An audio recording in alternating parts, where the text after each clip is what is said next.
I think we should always do that. Just Friday, 10 a.m. Just to mess with him a little bit. Are we live right now? I think we're live. It says end stream. Means we're on a stream. Can you guys tell us if we are live?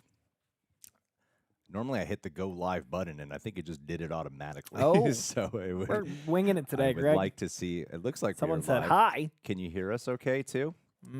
Hey, Adam. I know that's definitely you, buddy.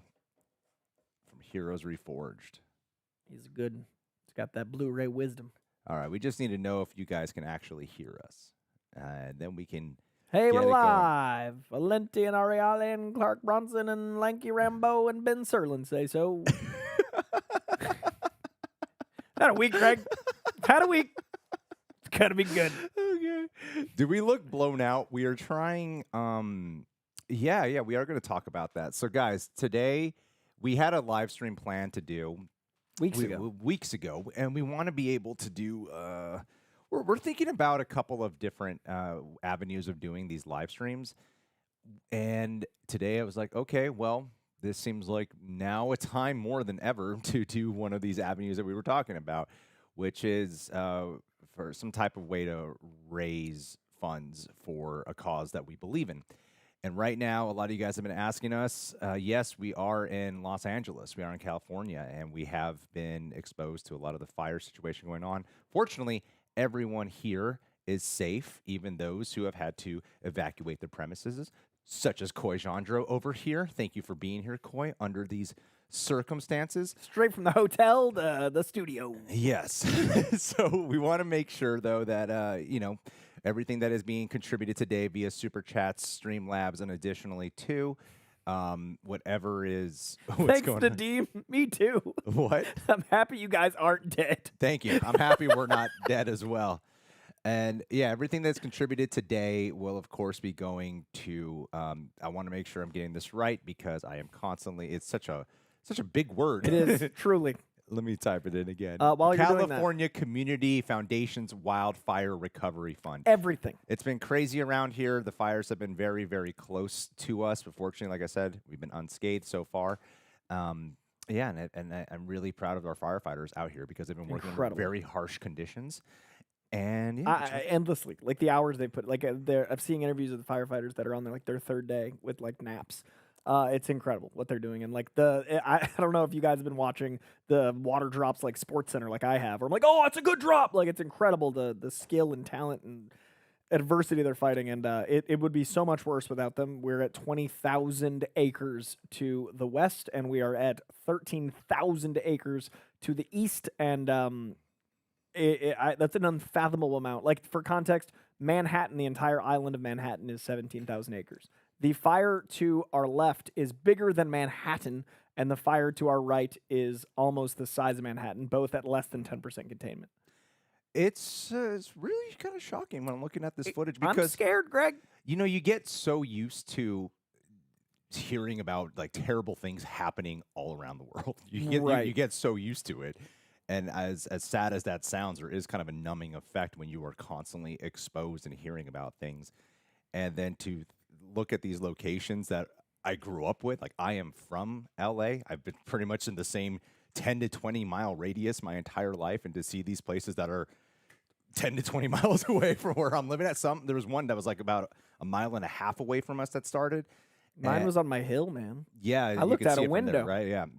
Yeah. It's to see what's happening, this devastation, and when it started with the Palisades as well. The Palisades they're such a beautiful spot. Yeah. That was really shocking and devastating. So, and we get fires every year, and we get the Santa Ana winds every year. But this is much like this feels like Hurricane Katrina for LA. Like hurricanes happen in New Orleans, and there's only so much infrastructure, and then there's the devastation of Katrina. I feel like when this started, it was like, oh, the fire season starts, and then now it's just there's before this fire and there's after this fire in LA. Absolutely, yeah. And we do know a few I know some people who lost their homes, which really is super, super sad. I don't know how you manage. I just like we had the false alarm alert. Did you get? You asked me what I did. Where we got the alert, and I was like, oh my god, we're gonna have to evacuate. We went to John, and I was like, okay, what do we need to get out of here? And looking out for the cats. It's such I'm like, wow, this is really scary. I sent you my cheat sheet of how to evacuate, which I had learned hours before. Yeah. And guys, and I hope you never feel the feeling of walking through your house. One, film everything for insurance because those scallywags. But two, assholes. But the criminals. That's why Luigi existed. Exists. Greg said it. I'm just saying, yeah, man. What these insurance companies are pulling, right? And the amount of people that they house canceled fire without telling them. Yeah, hundreds of thousands. As they were like, oh my god, it's going to spread to there. We need to cancel insurance. Fucking assholes. It's insane. So I had to figure out walking around my house like what was my musts. And that is the worst feeling, second, to, obviously, to losing your home. But, like, the worst feeling I've gone through personally, since I do have a home to go back to tomorrow, I walked through my house and went, like, what do I let burn? Like, what's my most important?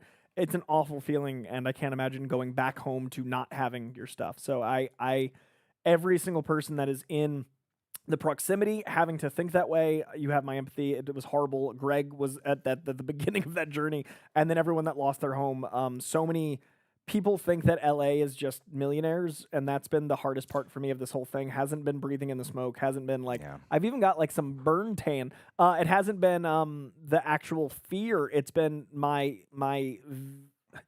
I've seen the lack of empathy. I've seen that people don't care about people, and like people leading with judgment and going like, oh, they're millionaires. Most aren't. If you've ever been on a movie set, there's one millionaire and lots of poor people. Yeah. And then like there's someone that's the boss of that millionaire that's actually rich.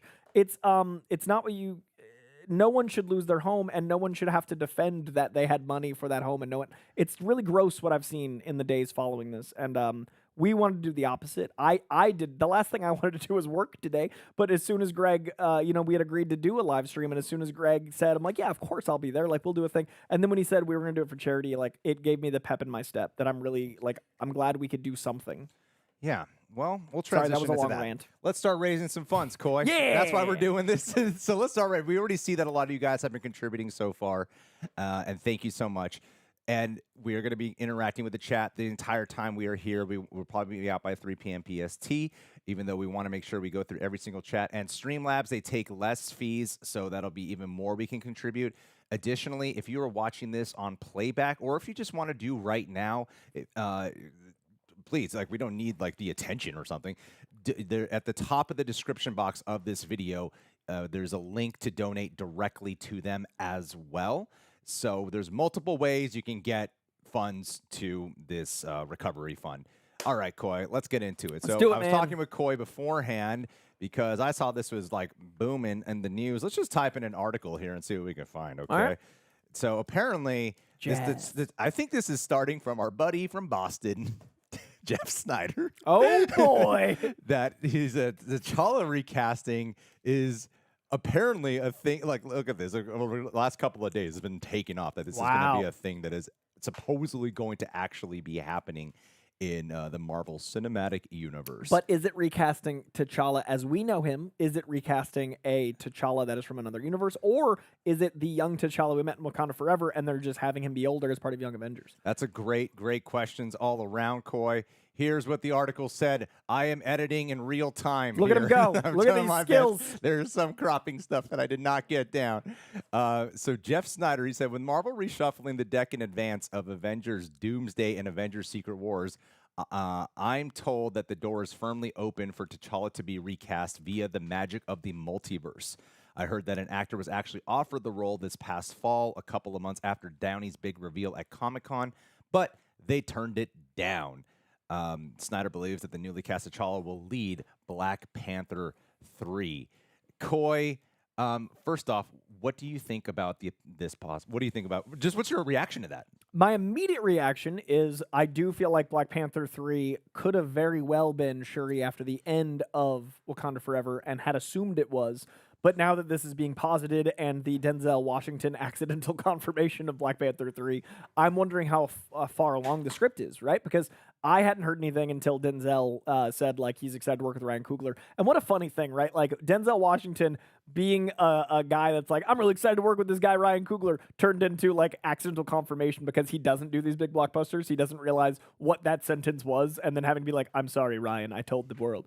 But I didn't realize the script was far enough along to even be, in having these conversations. Now it's interesting to see that will this be a continuation of Wakanda Forever where it is young T'Challa, who was, named after his father? Will this be something multiversally following the events of Secret Wars? Because we don't know when Black Panther 3 is going to come out. We could have a different universes T'Challa.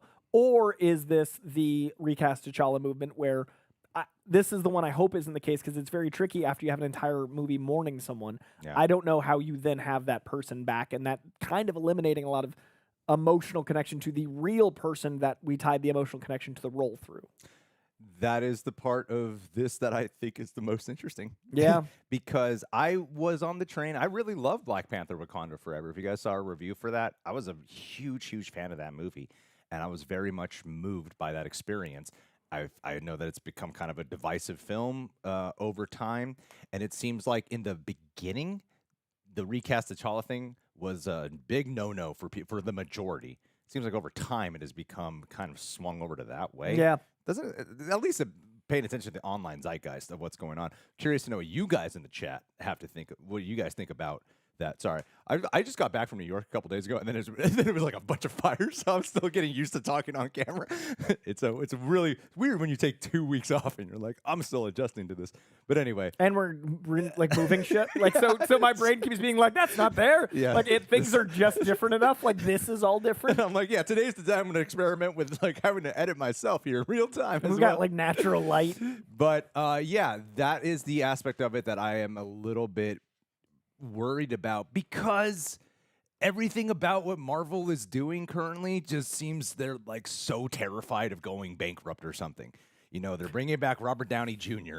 They're bringing back Chris Evans apparently, and they brought back the Russo brothers. Yeah. Now it's like, oh, what else were people upset about? You know what? Let's recast T'Challa. Let's find a way to check go all do the it. boxes of the things. And that's the part of it that is seeming like a I don't know. I'm not a big fan of it. I feel like they set up something to do. I think they can do something where you can have a dual thing of Shuri and the Sun, but the Sun is he's like 2 years old in that movie. Yeah, so yeah. I'm like, wow, they have like a big time jump. But multiversal T'Challa would work. I don't think. But do we want that? Do we want like a multiversal one to step in? I feel like most I want that people, more than I want the T'Challa of our universe to somehow be back. I don't think they would do that. Would you prefer a multiversal To the Sun? To the Sun. Yeah. Unless it's Aldous Hodge, no. Well, that's why Aldous Hodge. I saw that. And I didn't know if that's a conversation you and I had, because he's definitely No, like. I just stole that from Cosmic Oh Wonders. yeah, Aldous Hodge should be a household so name. I'm just taking the Yeah, thumbnail. seems good. That'll do. I'm rushing this thumbnail. We're gonna put it experience live here. together. What's online? I'm just gonna grab Thanks, this. Cosmic Wonder. Yeah. I think Aldous Hodge is fantastic, but I don't know. That'd be a multiversal one I would be okay with, because I don't know if you want to age up that kid. Like the timeline's also an issue. Like aging up the kid that's in the universe with Shuri makes it so if you age him up, Yeah. Shuri needs to be 12 years old. Then you got to age whatever. up the entire Yeah. Marvel Cinematic Universe. I think it's a lot. Everyone's got to age then at that point. So I don't know how they do that. That's the mess. Yeah, I'm not sure. Doomsday and Secret Wars, if this is the way they're going to recast and bring back, it seems like they are in. I've heard it brought up in the chat quite a few times that it might be. This seems like it's going into some type of soft reboot for the Marvel Cinematic Universe. Yeah, that could be a new T'Challa altogether. But then would you call it Black Panther 3?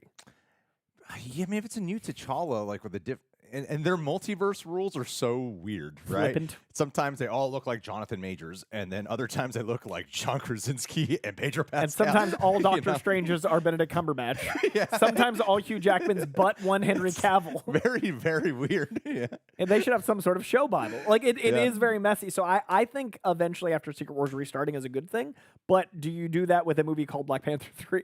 Like, do you make that connotation part of the new universe? Yeah, that's a very weird prospect. What do you guys in the chat want from this? Do you believe this, first of all? I don't know what to believe, but then it seems like everything that is a hype train from Marvel's, it kind of seems like it's coming true now. So It does feel maybe reactionary. everything about what the That's what I'm MCU saying. is It all doing feels very reactionary. And that's not to say I'm not excited for some of this, but it does feel like there's an exhausting thing on online discourse of the casting of some of the DCU where everybody's like, oh, they're just reading fan casts. I feel like the current state of rumors is Marvel reading every rumor and going like, if this is true, it feels like it was written by a message board. Yeah. And that worries me. Yeah. Well, no one's really talking. The chat seems a little bit divisive on it. Thank you guys so much for the super chats. We are going to get through all of them. I promise. It's all going to be going to the. Why can't I just commit this to memory? The California. It's to help save people. California Community Foundation's Wildlife Recovery Fund. All going to be going towards that. Wildfire Recovery Greg loves Fund. animals, and he keeps saying wildlife. Yeah, I do. No, I mean. Oh God, the video. The first video I saw was of the guy who was in. I think it was in the Palisades or no Tarzana, and he got out of his home and it was like his cat was suffocating and he was like bawling. Oh my God, I'm gonna cry right now, dude. It was like bawling just because him and his cat almost died, and he was just so focused. And that would be my wife and I. It was just like we got to get our cats to safety right now. I loaded most of my stuff with Spidey in a backpack on my chest, so I could look down and make sure he was okay. Yeah, I was looking at Spidey loading things. Didn't even ask about Coy's fiance at first. Spidey cat. It's like, is Spidey okay? He's got such little lungs. I was so worried, dude. Yeah. I mean, to say you don't try. I mean, people in the chat are saying, Jeff Snyder creates clickbait and stuff. I'm like, that's the scooper world, right? Is like sometimes you're right, sometimes you're wrong. It's just the way it goes. Also, yes, we do have Streamlabs. That takes less of a percentage, all going towards the California Community Foundation's Wildfire Recovery Fund. I'm hoping, there it is. Hoping with enough repetition, I just am able to commit that to memory. Okay, let's move on here. We're just seems like the consensus is people want T'Challa in some way, and that's kind of the. And I don't disagree. I think T'Challa is one of the most important characters in what the MCU has built, and therefore that honorary title is important. But it's tricky because of the nature of Black Panther being an ancestral title, and because of the nature of the Sun introduced, and the multiversal nature of things. How you navigate all of those variables to not have to do stuff that changes everything. Yeah, yeah. Okay. Well, moving on, Coy. Yeah. I've been seeing some updates in the chat. I'm trying to keep up with it. Sure. About the DCU Batman. There's been 2 Batman news going on. Batman Reeves, the epic crime saga. Batman Reeves. Yes. Reeves. Let's just get a photo of Batman in here so that way people know the what we're talking about. And the DCU Batman. Yeah. John's off to the side right now, working on something else. Thank you, John. This is not changing the photo here. Help me, John. Help me help you by me not yelling at you in front of a live audience right now. It's not changing this photo on screen to this photo of James Gunn and Batman. Now people will have no idea what we're talking about. They're going to be like, "This." Now the OBS is frozen. What are we talking about? This? Boom. I don't have time to create a new source here. Hey, what do you guys think about the mics? While we're here, look at them. Look at them. Beautiful. Beautiful. They sound great. They look good. Oh, I'm hitting the wrong one. That's why. Could be that problem. That makes a lot of sense, John. Thank you. But your thumb in there. Cameo appearance by John Hamm. You know what would have been a smarter plan?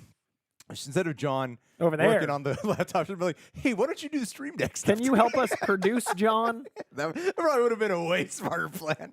Mad Men's own John Hamm. No, I know you got to work on that shit. So, anywho, Batman. Which part of this Batman news do you want to talk about first? The fact that they might be actually getting a new director for Batman: The Brave and the Bold. Hadn't heard that, honestly. Yeah, a big discussion that they might be getting a new director for that. Okay, well, I guess we'll start there because I hadn't heard it. Well, that's the news, Coy. Oh, it's been covered. No rumors, no reason why. I kind of want Andy Muschietti to do it. Okay. I do, because I love him. I love Andy Muschietti's work. I know The Flash did not get the response that people were hoping for. But there was something about the way James Gunn responded to Andy Muschietti's work in that. I'm going to put the camera on me now, Coy. Yeah, do it. The way how James Gunn responded to his work. He had a got some audio stuff. No! Tara Erickson in the chat. It's going in and out. John, what have you done? The audio. Help us. You're our only hope. Uh-oh. Audio's fine? Audio sounds fine to some and in and out to others. We're also having an internet thingy. Oh yeah, sometimes you have to refresh your page. They're intentionally messing with the audio. That's funny. Uh-oh. More negative than good as far as audio.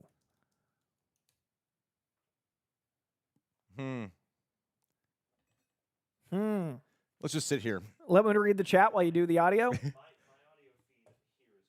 Okay. Your audio is clean there. And Jason Jackson is on the other side. We're just gonna act normal then. Oh, all right. In and out sound from Robbie. Yeah, audio's fine. It's about half and half. So while Muschietti is saying he's doing it, the reason why I'm excited for Muschietti to still continue doing this film, or why I would want him to, is because of what James Gunn saw in him for The Flash. This could have just been James Gunn being, CEO dude of DC Universe, being like, The Flash is a great movie, guys. You should go watch it. It's amazing.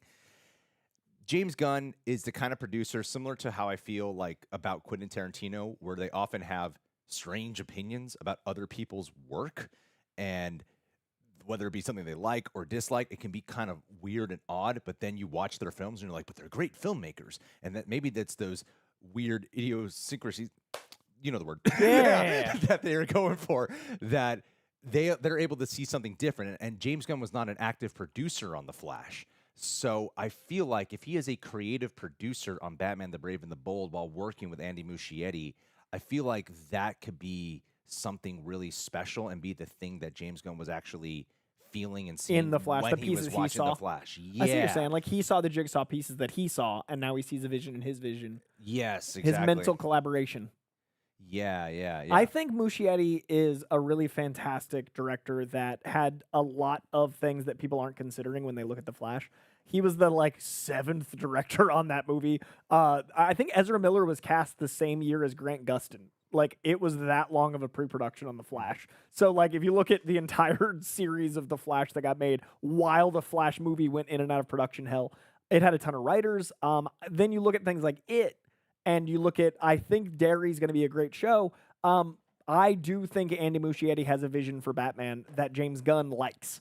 I don't know if that is solid enough to talk about, though, because James Gunn has made it very clear until a script is done, they're not going to move forward with things. So I think there's a conflict of a conversation where when Muschietti said there are delays and then James Gunn said, no, there aren't, I think that's just a matter of perspective of what Muschietti thought was a timeline wasn't an official timeline. So James Gunn's like, no, we just need the script to be done and then we'll figure it out.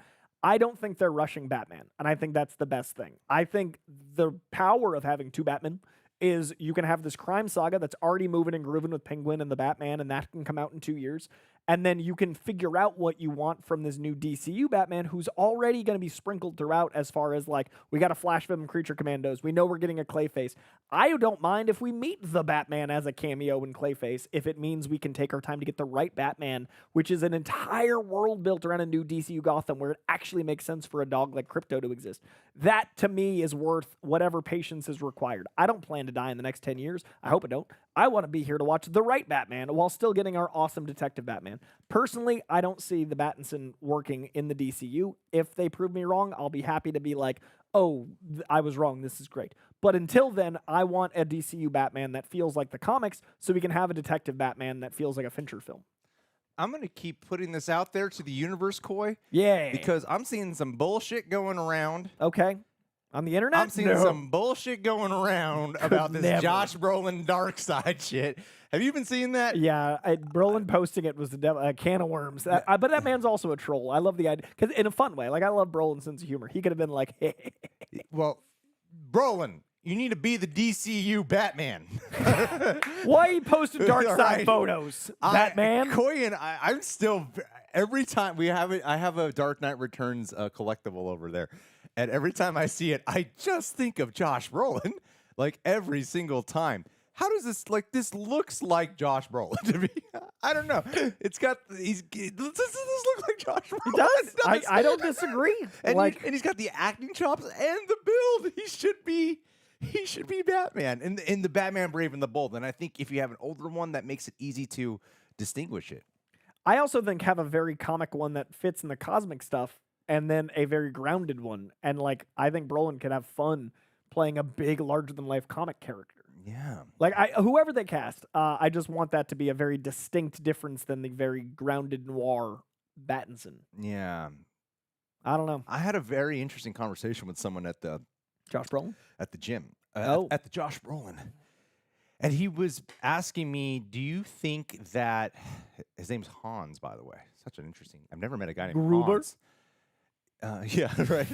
And It's his time of year. he was asking me, do you think it's too much Batman if you're going to be having the Batman multiverse, Batman movies, and then you're going to be having a DCU Batman? Don't you think that would confuse people? I'm like, well, actually, I feel like if you want to start doing your Elseworlds stuff, you should do it with a huge character. Like the Batman. That way, people can easily distinguish it, so they can comprehend. For people who like live in Minnesota or something, you know, that aren't in this world. Yeah, those random people who are like, wait a minute. That way, they get it is easier to, you know, go, okay, this must be a completely separate thing. Yeah. They have to be able to distinguish. And I feel like when you do that with let's say you did that with Clayface, it might not be as clear because this is your debut of Clayface. But with someone like Batman, you'll be able to really like, okay, that's definitely something else that is not connected to this because we got an older Batman here in the form of Josh Brolin, and then we got Twilight over here, you know. Was anyone confused in The Flash that Ben Affleck and Michael Keaton were both in it? Was anyone like, what does it mean? I feel like there's probably people who are not following this stuff who are like, huh? Maybe. When you see like maybe the trailers made it clear. I'm not sure. Yeah, that's what I'm confused about. Like, I feel like the idea of two different movie storylines isn't that confusing. Yeah. But I know but we're for us, so invested. but you know, I'm talking about if you go to like the Midwest. Yeah, like I can't not know this stuff and imagine what it's like to watch. I care about tending to the markets that studios don't care as much to tend to. That's well, then that's. But there's a important. big market there. Absolutely, and those people's opinions are 100% valid. I can't remove all of the data I have to wonder what it's like. Yeah, that's fair. Like I can't imagine not knowing every detail of movie news. Thank you guys again for everyone contributing to the Super Chats, Streamlabs. And you can donate again to the link at the top of the description box, California Community Foundation's Wildfire Recovery Fund. There's one more part of the Batman news that I do want to talk about. Let me just get an image here. So, Matt Reeves. Yes. He's saying there's going to be a surprise villain in here. I saw that. Who do you think that villain? Court of Owls. You think that's a surprise? I feel like I thought everyone thought it was. It ties directly into our conversation. What do you mean? The people that know about even who the Court of Owls are the 5% that watch Real Reject. Like our niche audience. That is true. Do you know what I mean? Like if you're just a casual mom watching the Golden Globes and Matt Reeves is like Batman's got a surprising villain, and then you find out the entire city is corrupt and there's this occult organization that's like the Illuminati meets like, you know, the crazy Eyes Wide Shut, like that's a surprise villain. When you say a surprise villain, then it's like, oh my God, it's the Joker. Like it's I think a surprise to the people that don't follow this stuff. Yeah. So I think it could still be Court of Owls and he's like misleading, or it could be ventriloquist. What do you think about that? The way he responded, though, that the thing that was going around, I was like, oh, I even had the moment about it when he was saying that. When he was asked about the future of the Batman and if he could cross over into their main DCU timeline, and he said, I want to get that exact Felt like quote. quality diplomacy. I don't think... Normally he's been... I feel like he's been pretty direct about it. He was very polite, and he was like, if it makes sense and works, yeah. But like, it did not feel like that's what he's going for.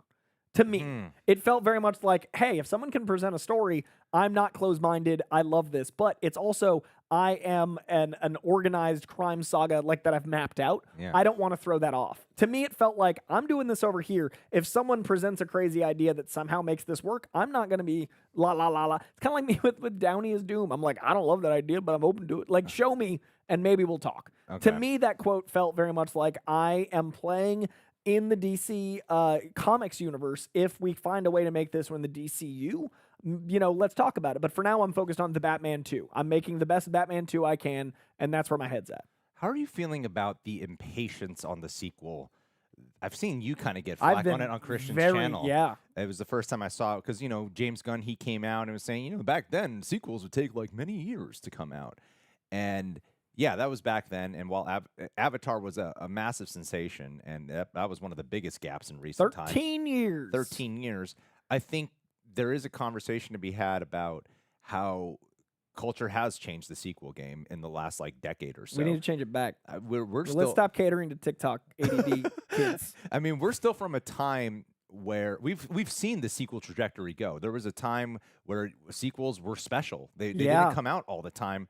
Usually, it seems like they were in the form of low budget action Direct or to horror DVD, movies. Walmart, You know, like- yeah. Not even Disney used to do their animated sequels direct to DVD.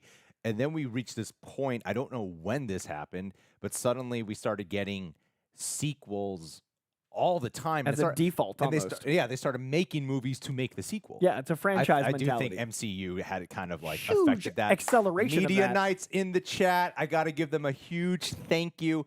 I meant to, Ariel, I meant to message you. I could show you the text. I'm working on a very special gift for you and Denise.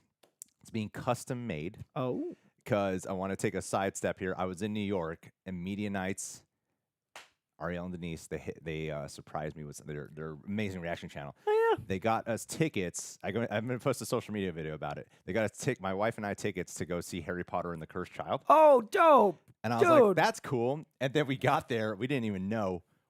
We were front row. Front row. Media Nights. And that That's was awesome, a man. wild experience because have you seen it? No, It's I've read it. It's like a live action magic show. Cool. It is a magic show with a narrative, is how I Yeah. would put it. And you would see these effects that are going on, and I'm like, we're in the front row, and I can't tell at all how they're doing this or how they're appearing or when a character comes from the show. In terms of like technical production, it was mesmerizing. That's incredible. And Media Night's amazing YouTube channel. Thank you so much for popping in this chat. But yeah, in terms of the sequel culture, I feel like it's okay to wait for this long for the Batman 2, and that's why you shouldn't have Robert Pattinson become the DCU Batman because there is a specialty. I mean, look what they're doing with crafting and taking their time. Colin Farrell just won. He's the first one who's not Joker to win some type of For a monumental comic book. award for acting, you know? Yeah, and It's it incredible. earned and Yeah. earned. Also, we just had something in this universe this year. Let 2 years go by. I don't think like the impatience drives me insane when the quality is that good. In my opinion, The Batman is one of the best comic book movies ever made. I will wait as long as it takes to get that caliber of a sequel. And if you don't like The Batman, just don't wait. Just don't. It's not for you. Like so many people are like, I don't need a Batman anyway. Then wait for the DCU Batman. Yeah. That's the power I think of this is we get our cake and eat it too. We get a comic-y Batman. We get a detective Batman, like noirish Batman. I say take all the time you need. And Matt Reeves, I don't know what is going on, but he was like, this year's been hard. Like we've been dealing with a lot of stuff. Let the man live his life while making you this art. Do not rush art for the sake of product. Yeah. We make so many products. We make so much content. Let the man make art and not an Amazon series. It's a weird culture when it comes to sequels because people complain about movies being rushed, lack of quality in films, not giving enough time for visual effects. Then you got something But like tomorrow, really. yeah, then you got something like The Batman Part 2, which is not, when you think about it, it's really not that long of a time to develop something. It's not for a proper sequel on something that scale. Like the first Batman was like wasn't it a 3-hour movie? It Yeah. was like a 3-hour film. And like developed over many years, and this one is getting its due, and we're Yeah. also getting stuff in between, like the Penguin. I literally don't understand. Yeah, I feel like they might actually make this more special that way because with a sequel you want to go bigger, but you also want to tell a better story, and you need that time. to do I it. think so. Yeah. I don't understand, Yeah. man. I want a good follow up when we get it. I also want more shows. I want this universe to be rich and lived in and built out, not hurting to the next property. Yeah. Well, hell yeah. Well, those are the two main stories we want to talk about. We are going to. The Penguin did great in views. It broke tons of HBO Max records. It grew. Yeah, it broke HBO and Max You records. take that back. It's okay to be wrong, just don't do it so loud. Yeah. You shut your mouth. Yeah, not a Penguin. Award-winning critical and financial success, the Penguin. Audio might be cutting in and out. The internet here has been a little bit funky. There have been some fires. John lives down the street from me, and his whole the power in his place completely was out for like 2 straight days. Because it started with the winds, the strong winds, and then there's fire. So it's affecting a lot right now. But we're doing our best. We're doing our goddamn best here. All right, we're gonna kick off with some of the. We saw that some Streamlabs came in. We got more of a quantity of super chats right now, so we're gonna start with the Streamlabs. Normally, we do it in burst. Whoa. Okay, let me get this settled here. So we get rid of this photo. Okay, Greg, get rid of this photo. Get rid of the photo. And then just a weird middle section Middle of you section again. of I don't know what that is. Another you, but bigger and specific. Oh, there it goes. Okay, good. Okay. Good. Oh, and the background was to help flesh. I don't know what. I put the wrong image in the background. Yep. So now it's a weird background. Got it. Yeah, Greg Scooby Doo's coming, and I'm gonna be there to supervise. Boom, shakalaka. There we go. That's how you do it. Oh my God, yeah. Oh God. We've had this Stream Deck forever, and John showed me yesterday how to work it. I'm like, oh my God, we've had this Stream Deck for like a year and a half. And now, chaos, but we'll learn. Hey, no, it's an improvement. I would say it's an improvement. Oh, we're doing well. Yeah. The last 2 live streams we did when we just devolved into pure madness because we couldn't like figure out how to move stuff. We're doing great. First off, I want to acknowledge this one because Chris Wamoff, the last live stream we did, he gave us a very generous super chat after the stream was done. Streamlab contribution after. It was done. So thank you, Chris, for helping us have a wonderful Merry Christmas. I hope you had a great holidays. Thank you so much, buddy. The first Streamlab of the day, Olenti says, aha. I understand the feeling that some of the moves in the MCU are reactionary, but the plan for Black Panther had to be reworked quickly at the time, and now they're trying to move forward. As long as the movie's good, I'm going to give some grace. That's a fair point. I'm not in it to win it. I'm here to just have a discussion. And at the end of the day, if something is good, that always wins. I love lead-ups to things. John was talking to me the other day about the Wicked movie, and he reminded me it's easy to get lost in the love for Wicked right now because Wicked is just this sensation that everyone can't stop talking about.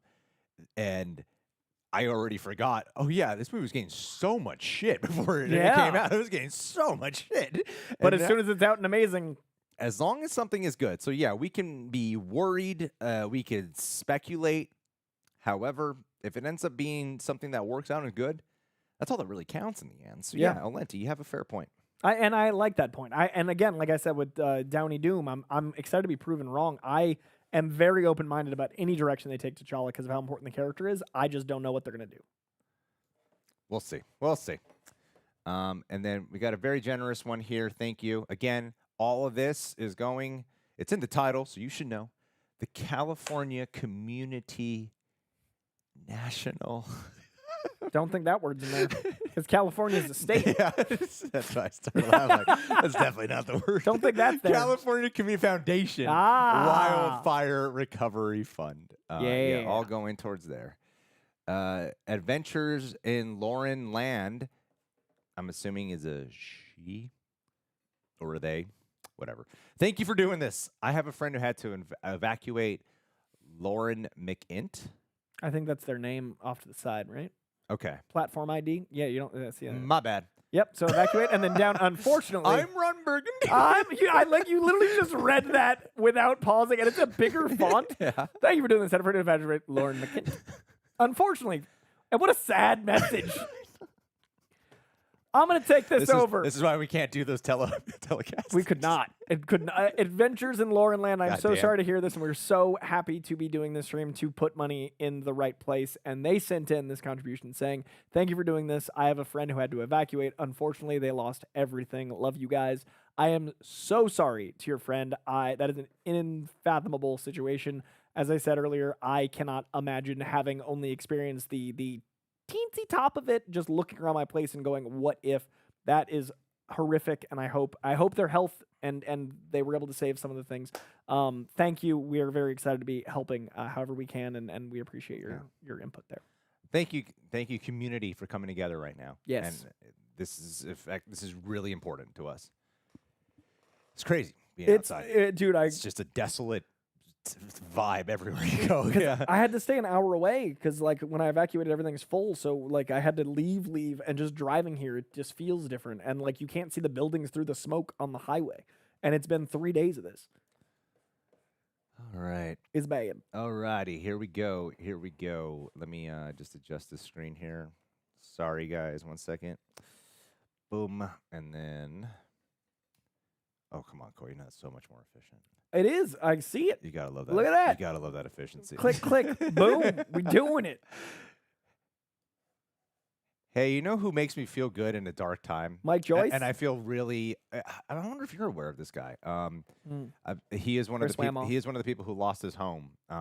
Sadly, the rapper Harry Mack. Oh, Harry Mack lost his house? Yeah. Oh, dude, I love Harry Mack. I love Harry Mack. So I will get so caught up in binging his shit. Dude, I and- watch every video. When I go down like a rabbit hole where I watch one, I'm like, I'd like some more Harry Mack. And then I just watch a ton. He's amazing. Yeah, and I just saw the one that the same day I think he like dual posted about what happened with his home, but then he also posted the one with.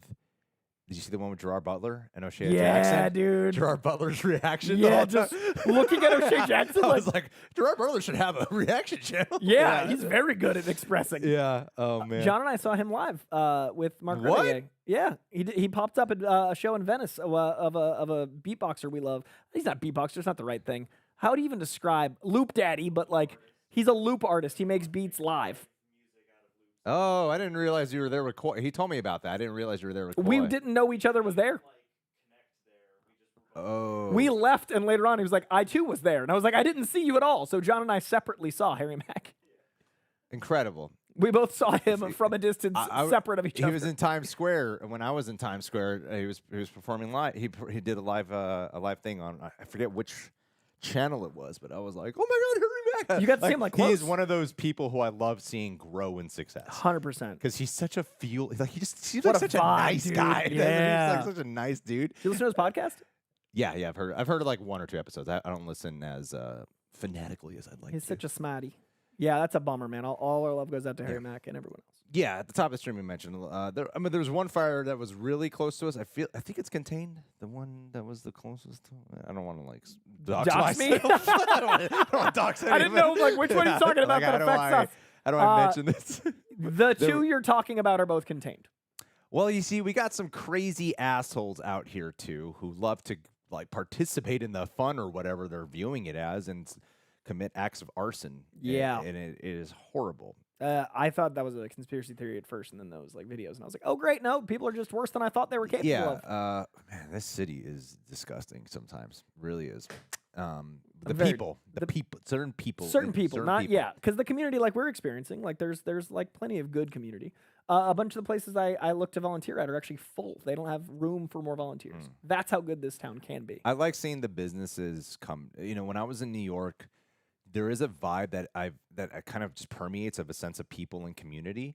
And I've heard it said that after 9/11, that was a big part of New York really banding together. I would love if LA, but right now it feels like it's a schism. At first, it seemed like, oh God, this is just awful. Like Yeah. the way people are responding, the way there is a lack of empathy towards when something bad happens in LA. Yeah. Heard Bill Burr talking The about rest it. of the country goes like, screw them. Yeah. It becomes a political thing. We might unite, but I don't think we'll unite with yeah. everyone else. And besides, I don't think we need to focus on political agenda right now. Let's just focus on helping people. So I like seeing when businesses are opening up their spots to help other people. So many let people places in. feeding people. When the hotels, I understand you got to keep a place open, so they're obviously offering massive discounts to let people stay there. Yeah. I like seeing all of that happen. That A bunch of level of hotels. hope. A bunch of hotels have that thing where if you book too quickly, the website goes up automatically.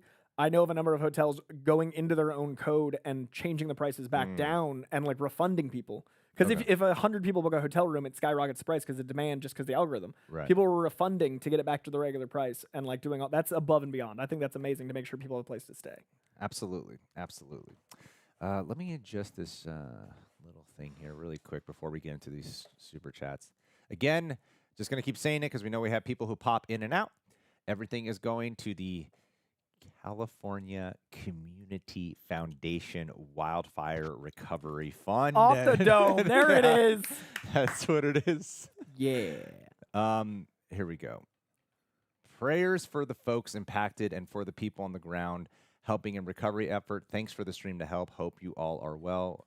We are fortunately in an all right position right now. Thank you. Thank you. Christian Unpronounceable, so very happy that you all are safe. Thank you. I wish more people to be safe as well. Sorry, I've seen you in this chat several times. Areli Frost. Love and prayers They're from from Paris. Paris? Oh, yeah, I saw that earlier. I would love to go to Paris. Me too. Been thinking about Love it to go lately, to Paris. especially this week. Yeah, right. Been thinking a lot about leaving. Yeah. Gopal Sargad Haran. First time making one of these lives. This time Koi isn't counter programming Christian show, which would have been hard since he was on it today. Would have been very hard to be in two places at once, but I'll do my best. Thank you for being here. Yeah, Christian does his show Friday mornings, so we waited till after so I could drive across town. Thank you. Christian Harloff. Harloff. Almost saw him, but didn't. Glad In New York? everyone is. Yeah. I didn't either. I tried. I was like, I was only there for 3 days. I'm like, I don't have time to go. I didn't prep properly. Didn't have prepper. Glad everyone is safe. Thank you. Angel Bautista, hope you all are safe. We are. Thank you so much. Thank you guys again for contributing to this important cause to us. Bow Tie So Fly Gaming. Glad you're safe and thank you for what you're doing, of course. And here we go to a story here. Viper, does Marvel forget that they introduced Black Panther's son? It depends on what they do. Yeah, tune in to find out. We don't forget. We talked about it at the top. Like, I think that is one of the... This T'Challa casting might be that son older. Like, this could very well be that storyline continuing. We just don't know yet. But I hope... at least Ryan Coogler directed 2, and it seems like he's directing 3, so it won't be a WandaVision situation. The complication that I'm thinking about this, actually, the complication that I think Black Panther runs into when it comes to the T'Challa situation is that if it wasn't part of a universe, they could just reboot the franchise if they wanted to, right? Right. But because it's part of a universe, they don't really have that privilege. So I think they're trying to use the multiverse to do that shit because, take it from this. If there was like the Superman movies with Christopher Reeve and then they decided, you know what, we want to continue these, but we don't want Christopher Reeve. He unfortunately can't anymore. Yeah. That probably wouldn't go over so well. They would then that's why we're going to do a new Superman. Right. They tried doing that with Superman Returns, right? That was supposed to be like the Christopher That universe, Reeve their version. new actor. Yeah, but there was like so much time had passed. They were Yeah. soft reboots. So that's what I mean is like they allow an opportunity like that. But because it's part of like a connected universe, and there's also the financial side of things, right? When Black Panther: Wakanda Forever was in development, Chadwick Boseman was around. They were gearing up to shoot it. They had all this stuff ready, so they had to make a movie. Right. It's just very strange what's going on. I don't know what direction, but we'll see. Nick Alexander, stay safe out there. The way things are going, we'll see Matt Reeves Batman Spider-Man 4 too. So I saw those rumors are crazy, man. I saw the notification of the live stream you were doing with Harloff, and The rumor he heard is like literally Mad Libs. yeah, Spider-Man 4 with the Hulk what and the Punisher. I And I had not heard that, so I just sat there listening to Christian like, what? was like, there's no way this is real. It I just felt like someone was like- reading that. Yeah. Like, there's no way this is happening. How did every studio go, you know what, let's do it? Punisher's popular. Frank Castle, hello, Hulk. They want more Hulk. Let's put them together. I don't. It's not like a comic where a writer's like, I want to put these guys. This is millions of different dollars and creative teams. I don't think that's true. But I like this super chat because, yes, that is what it feels like. Matt Reeves may show up. And Matt Reeves Batman may show up. I don't know, man. I'm waiting on that Spider-Man 4 script to feel like... I hope what they're doing is just leaking a bunch of fake stuff. And that way we actually get surprised by Spider-Man 4. That's what I'd do. I'd be like, Andrew Garfield's the werewolf thing. I would just put out tons of... I hope they film a half-fake movie and leak all the outside stuff so we have no idea. Cast someone as a villain that isn't an actor, put him in a costume that you'll never see, and let the villain be a surprise. Go nuts. Let's get nuts. Nuts. All right, here we go.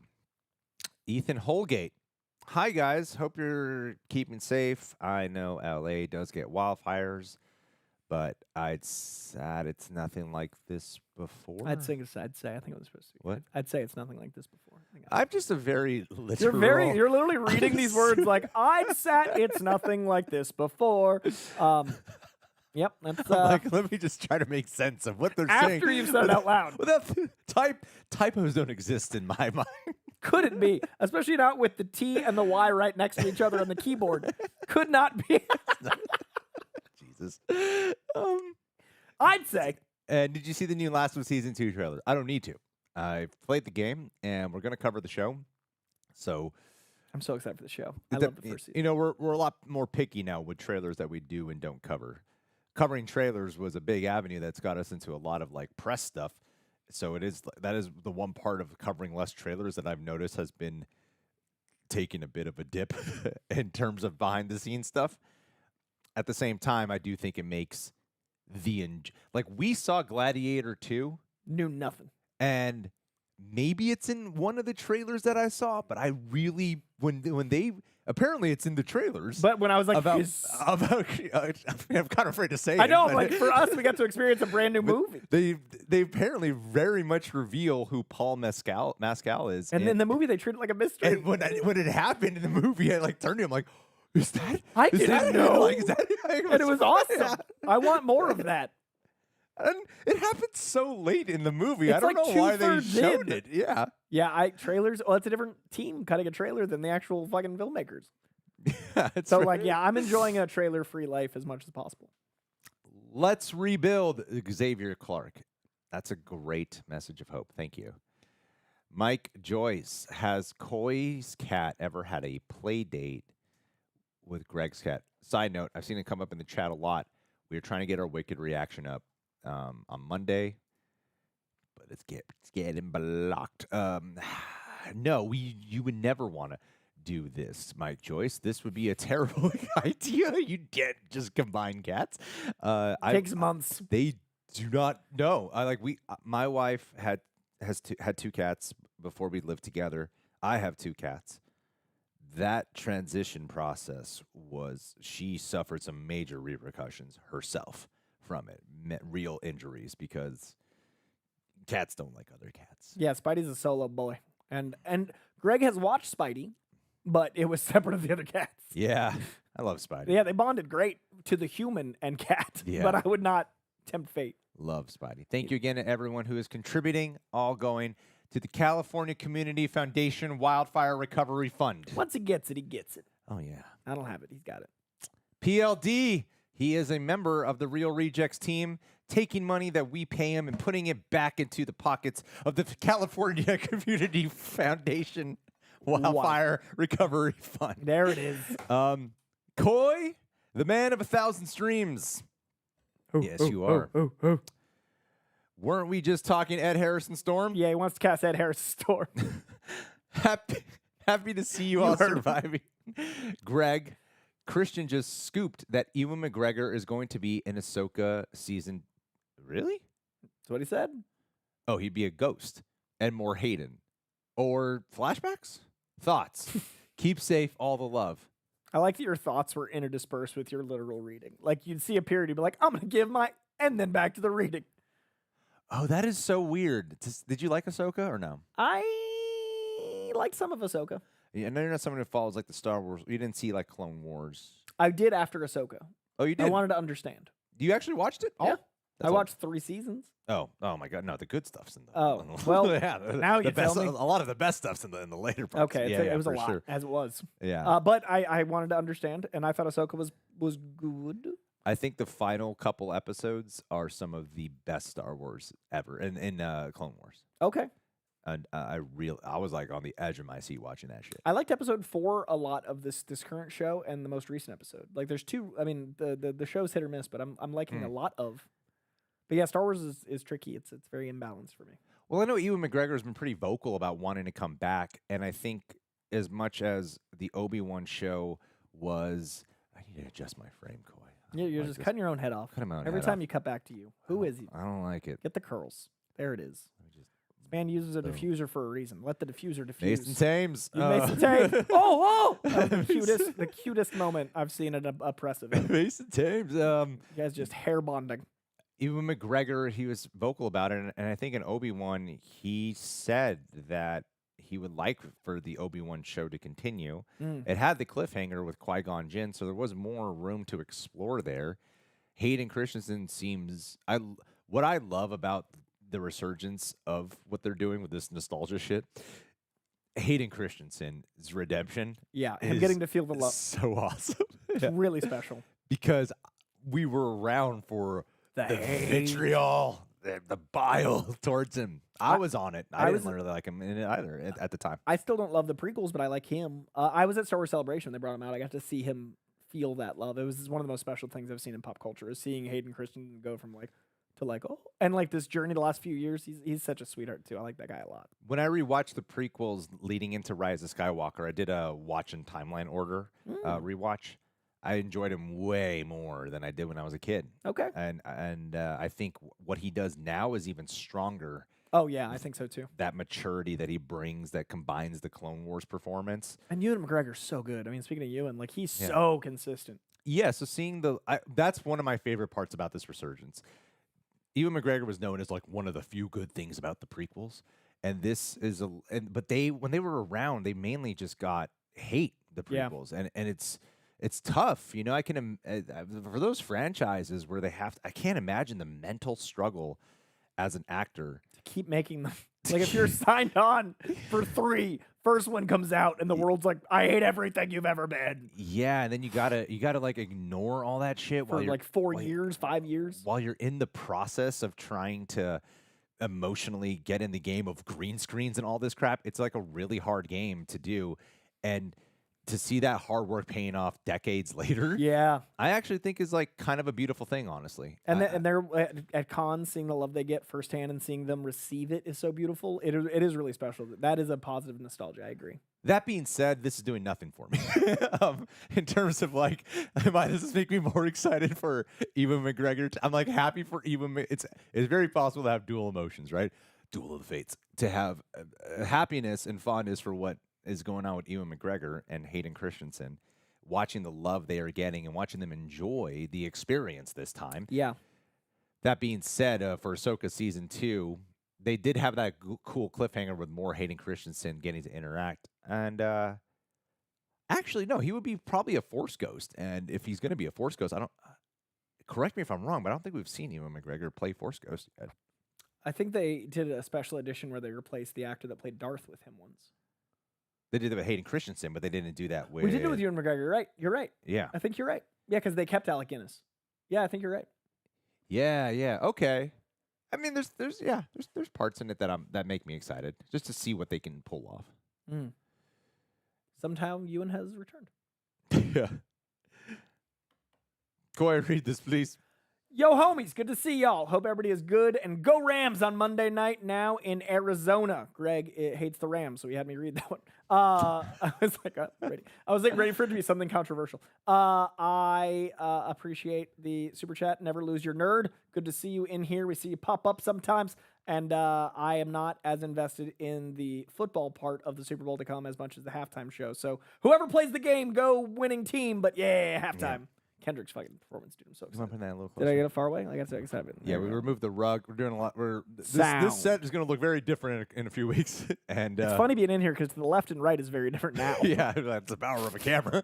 Is the perception of a camera makes it look like nothing's really changed. Everything's changed. If you were to changed. see what it looks like around us, it is just a disaster in here. All right, here we go. Thank you guys again for everyone contributing. All going towards a great cause. Charlie Flicks Fix. Hey, buddy. Good to see you. Not much, but from my Zaddy Koi's place, praying you and your belongings are safe. I made Zaddy status. That's what's up. It's the hat. It's good to be a Zaddy. It's also them pecs. That's right. Someone asked me how I learned how to peck pop after our last live stream, and I was like, is it a learned skill? I thought everybody could peck pop. Is it like a hard thing? I think you need to build the muscle in order to do it. Like, I don't really know how to flex my lats. Oh, I need to teach you that. Have you tried the hangs thing I was showing you? No. Where you do hangs and activate your lats while you're hanging so you can feel where they physically are, and then you can flex them while you're up there, and that'll help you realize how to activate them regularly.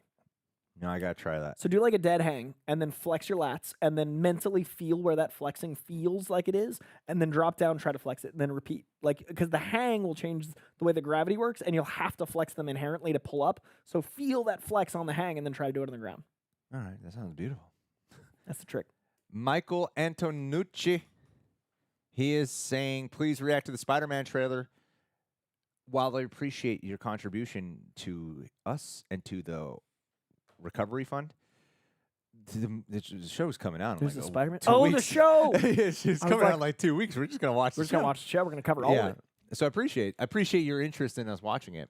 We're going to watch but that. I feel like for a show experience, it just makes it better. Doe Eyes, thank you for the moment of silence. I organized my whole Christmas around being here to watch that show. We're going to do that show. Thank you. And like literally picked the only window where we could cover that show. My mom's in the chat. I'm gonna go see my mama in a couple weeks. I hope it's big. Me too. PLD projects. Hey, Bad Medicine. As a 911 call taker, and police fire. Oh, did you see Jake Gyllenhaal's movie? Where I loved it. Dude. Oh my god, he's so good. It's like a phone booth movie where it's like one man trapped. But apparently, it's like a remake of, and I never saw the original. Yeah, but I've only seen that one. I loved it. The director got COVID while filming it, and he worked in the van, isolated with COVID, directing over a microphone and a walkie. John Singleton, I think. Oh. But literally, they were during COVID, and he literally directed from a isolated van outside. And then Jake Gyllenhaal, when they'd want like visual direction, would go on the roof, and he'd like have binoculars, and John Singleton would like direct. Oh, really? Like the whole thing is so the behind the scenes is nuts. He was. Oh, the movie's. What is that called? Dispatch. Right? Is it? Oh, or did I just see Dispatch? It's called Dispatch or Guilty. I can't remember. One of the two, 90s. Anyway, and police, fire, and EMS dispatcher. Everyone is overwhelmed, so everyone needs grace right now. Yeah, it's tough. It's tough. When it comes to like there's like a lack of water as well, and a lot of people don't really understand how. I don't really understand how the water works, but it's not like you just pour it and it's done. You know, it's got like pressure. A lot of the times it evaporates before it even touches the fire because it's freaking fire. And the fire's so hot because it's been burning for so long. I mean, there's so much kindling. Yeah. Oof. Weird times. We appreciate you for being a call taker and police, fire, and EMS dispatcher. David Reynoso? Yeah, I agree. No matter if you're rich or not, money does not save memories or conserve the house where your kids were born, etc. Devastating for anyone. I was reading a gentleman's post, someone I know who lost their home, and they were, I mean, I feel like I could say their name, but just for safety I won't. But they were talking about how when they lost their home, and I never even put that into consideration, and it was that like fear of, oh my god, like everything's here, and every memory you've had, like walking through that space. I go home to Boston and walk by my house as much as I can just to see it, and like I can't go in it, but just seeing it gives me comfort. I can't imagine seeing the opposite, the devastation of losing all those memories, like physically. Well, it's just so easy when shit's happening to think, well, this won't happen to me. This wouldn't happen to me. Until the alarm goes off in your phone and you have to evacuate. And it's like almost every horrible thing, like the most shootings or whatever you want to surmise here, you don't really consider like, I mean, most of those people were probably thinking the same thing. That it doesn't happen to me. Yeah. Yeah. And so, it is very, very, very challenging for me to actually imagine how. Yeah. It's crazy. So thanks, David, for saying that. Yeah, because it's like I think it's a lot of people, because people like hate wealthy people. People hate people with money, right? That's just the way like society seems to be poised. And there's a lot of the Palisades is filled with a lot of people with money, But not everyone. Not everyone. There are a lot of people with money who are getting attention, like celebrities specifically, when they are speaking about, their losses. And I think the first one I read was Billy Crystal, and he said his home was there for like over 40 years. Yeah. I just can't imagine. I saw this one interview with a 91-year-old, and he lost his home, and he was 91. Like, where does that guy go? Like, how do you rebuild something you've had for 50 years because you're 91? Yeah. Do you go from homeowner to like checking yourself into hospice? Like, it's so gross. Yeah. And those people get lumped into the people that people are just mad at for having money. Who know? That guy probably bought his house for $17 back when he bought it because that's what houses were. Yeah. Like, it's such a different thing. And that poor man is now homeless at 91, and everyone's just mad at California. I hate it. We're a very big political divide, and everyone just chalks up like, oh, well, you support this, and Gavin means Newsom. I hate everything about you. Yeah. Vagabond of Light. I'll donate directly. Thank you guys for doing this. Thank you. Amazing. Yes, there is a link in the description box. It's really that's probably the best way to get the money to them. It is undoubtedly just do it directly, and this is just sort of a way to bring awareness to it. Oh, I'm so sorry. Anton Fuqua. It is called Guilty. Yeah. Okay. Yes. Yeah. Guys, I haven't slept in like 3 days. I apologize. I should know better, but I'm so tired. It's okay if you forget the name of a movie. I was so tired. It's okay if you forget the name of a movie, and if you forget it's totally fine. You could be well rested. It's fine. I apologize. We don't need to Anton Fuqua. We don't shame anyone. Mighty Tank 1. Thank you for the moment of silence here. Appreciate your contribution. Nicholas Arhan, you guys are great. Wish we could give more That's A-OK. Whatever you can contribute, that's all that matters. I am Ali08, donation for California. Thank you. Goes out to the people here. Hope this helps. Thank you. Any little bit does. Rory Joyce, thank you so much. The Idea Maker, he is saying, hey guys, I'm wanting to help as I live in California too. Oh, great. You guys inspire me to become a reaction. I can adjust Koi. There you go. Look at him go. I wanted to become am I a dragon? I will do this. See Greg read. Read, Greg, read. You guys inspire me to become. Why is it so hard today? Be a reaction. I just feel like there are words that he didn't mean to put. So many. To become a reaction YouTuber myself. It's such a logical sentence he wrote. Become a reaction YouTuber myself. Stay safe as I pray for you. Okay, Jesus let me Christ. read this. How easy this is. Jesus. Hey guys, I'm wanting to help as I live in California too. Very linear sentence. You guys inspired me to become a reaction Yes. YouTuber myself. Logical thought. Stay safe as I pray for you. Somehow that was a journey. Like there's not even a word missing. I know. Those are just words. Well, you guys inspire me to become A reaction YouTuber. He put the word be. Oh, see, I didn't. And I was I getting read caught up in through trying that. to say that. Yeah, I was getting caught up in trying to say I didn't even see. I literally didn't even see it. I literally would have bet money that it was just a normal sentence. I've Become a been reaction YouTuber myself. reading scripts and books again for the first time in a long time. So I'm trying to get every You're word like, I can. this book is about every word, Yes. and I'm like, I read the internet, so I just scroll on through. Thank you. Good luck with the reaction channel. Yeah. I hope you didn't just move here. I know someone. I talked to someone who literally moved here the day before. I know people all that moved here this in happened. January, and Yeah. like, whoa. Aisha Kenya, thank you for being here again. My heart goes out to everyone who's been affected by this tragedy. Thoughts and prayers to you all. Thank you so much for contributing. Scarlett Gardner, wonderful super stick. Thank you. The Legion of Nerds. Thoughts are with California. We want David Johnson for Black Panther. Who's David Johnson? I do not know. Let me look him up. Or actually, this makes more sense. David. Is that the Johnson. way to? Okay, so he's the guy from Alien Romulus. Oh, he's great. And Yeah. if they're doing young T'Challa, he'd be fantastic. Mhm. I like this. He was good. Yes. He was such a highlight. Dude, he's incredible. Yeah. Get away from her, you bitch. He elevated both the roles he played. He played two totally different roles. Big Busta, thank you for the moment of silence. Heroes Reforged. Thank you, buddy. Thank you, Adam. He hit me up before the stream. Everything's fine. How are you? Is what Heroes Reforged writes. And also, I was in the top, so I didn't have time, but I saw Adam wrote, what comics did I save?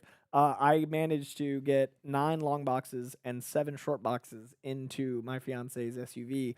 So I got every single comic out. I got all my vinyl, all my comics, a couple shirts, Spidey Cat fiance. But I prioritized the human and cat, and then I went back in and grabbed as many comics as I could. Managed to get a whole car full, and then got my vinyl, and then I was like, oh, clothes! It was really funny, just the experience of like what you will miss. And I had like sentimental Funkos, like family had got me that I remember like where they got me that Funko. I grabbed those. And I remember like walking to my house and then I videoed everything. And it was really weird to be like, I might not ever see this again. And even the first night in the hotel before the evacuation thing was pulled, I just like watched the videos of like, what if these things are never mine again? It was very surreal. And I have a leather jacket I've had since I was 16. I spent all my allowance on video games, comics, and my first car, except for this leather jacket, and I've had it for 20 years now. And I was able to grab that out of storage just in case. But it's surreal. Like all that stuff's gonna mean so much more to me now because I know that it's my parachute is these items. So as I unpack it, I feel like it's gonna be very interesting to like minimize and look at my stuff. Wow, crazy. Wild times. Wild times. Yes, Mom, I got a toothbrush. And toothbrush. It's a fancy toothbrush. Yes, I did get a Mom. fancy. Yeah, my mom in here to be like, and your toothbrush. Marco Santos. Coy, do you do fan mail emails? Other than that, y'all are safe and God bless. Also, I believe Guns Batman should be in mid-30s or early 40s. I think he should be old because this is like Robin 3, 4? Yeah, it's Damian Wayne, This who is his is son. 9, Yeah. usually, or somewhere around there. So I could see it But- being up to 50. But doesn't Damian, I mean, if we're following trajectory, doesn't he come after Drake? Many Robins. Yeah, there's like a mini of Robin. Yeah, like Dick Grayson's already been Nightwing. Yeah. Like there's been Jason Todd. There's been Robins. So you're not wrong. All right. But if they just make him, I you think know, he should be Josh Brolin. I know. I'm like, this is why you want him old, Josh Brolin. But yes, he is a spectacular for that demo. If they go 30s, 40s, I don't know who they're gonna do, but yeah, I like Josh Brolin if they go that old. Yeah, man, that'd be amazing. What? Oh, fan mail, email. I've got my manager gets all my email. It should be like quietarmadapartners.com. It's on my Twitter and Instagram. Like there's a place you can email. Just making sure this is working. All right, cool. Teague, with the T.5D Spider-Man show coming, what's the difference between limited and bad animation? I ask because cell shading can be hit or miss for me. Oh, I'd be curious to get your opinion on that, Coy. I think animation is what the intent is as executed well. Like I think good is when the intent is executed well. That's what I'm trying to say. So when you have a vision for a style and it feels messy, as long as that was the intent and it feels like it's intentionally messy, I don't mind that. But when something feels shoddily put together, like the later seasons of X-Men, for example, when they're like colored incorrectly or they're like, you know, the lines get harsher, like that starts to feel, no matter what style of animation it is, not as quality. But I generally like a more photorealistic, but I also can appreciate that every universe in Spider-Verse is different and fits that universe, but it's all very high quality. So it's more about the intent being delivered than it is the actual style for me. So cell shading, as long as it's done with like that goal and consistency, I think it can look cool. I haven't seen the show yet, so I don't know how this is delivered. Cell shading is the What If animation? Yeah, that I think is a little bit more rushed. But yeah, that's cell shaded. I think Spider-Man looks better than the What If stuff personally. The new Spider-Man show. The footage you've seen, yeah. Yeah, I've only seen like that 7 seconds we watched when we did that trailer thing. I mean, Truck, you're saying, are you banned? You wouldn't be able to have your comment appear here if you were banned. So I don't know. We don't think so. No, you would be able, or it would say blocked comment or so because I'm just showing the live chat that we see on screen, so there's no point in blocking you. Wait, Uzi and Tyson said their question was ignored. I don't know if they wrote a super chat or I don't know. Is that here? Sorry, I just want to make sure we didn't miss anybody. I don't know. I'll check. Yeah. We get everyone, we promise. Oh no! Oh, as I'm just skipping over. I'll check. Here we go. With 999 Dawn FM, with James Gunn's brilliant trilogy and the Guardians of the Galaxy being a family of heroes, I really want Gunn to give us not only Batman, but the whole Bat family in the DCU. It's been a long time coming. That is one of the aspects of what they're doing with bringing Damian Wayne in that has me a bit baffled, because I do believe that we will be getting a Bat family. I think James Gunn would love to build to that.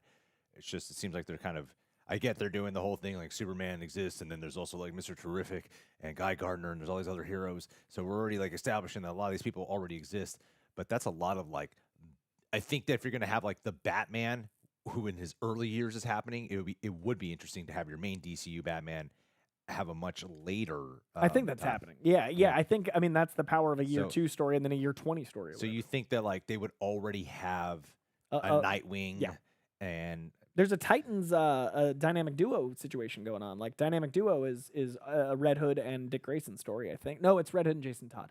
Either way, they already have Robins in a canonically announced movie. I do think it might be easier to sell an audience on a Robin, because Robin in the comics is a very fascinating idea to me, Robin, because it seems to work so well in animation and comics, but when you think about it in live action format, his ward. It's a weird thing. Is Ward a young boy? Yeah, not an in adult. tights. It's like there's so many weird things about it when you. It's very of its time. When you look out from it and go, yeah, but that's Robin. But it's also kind of weird when you put it in live action.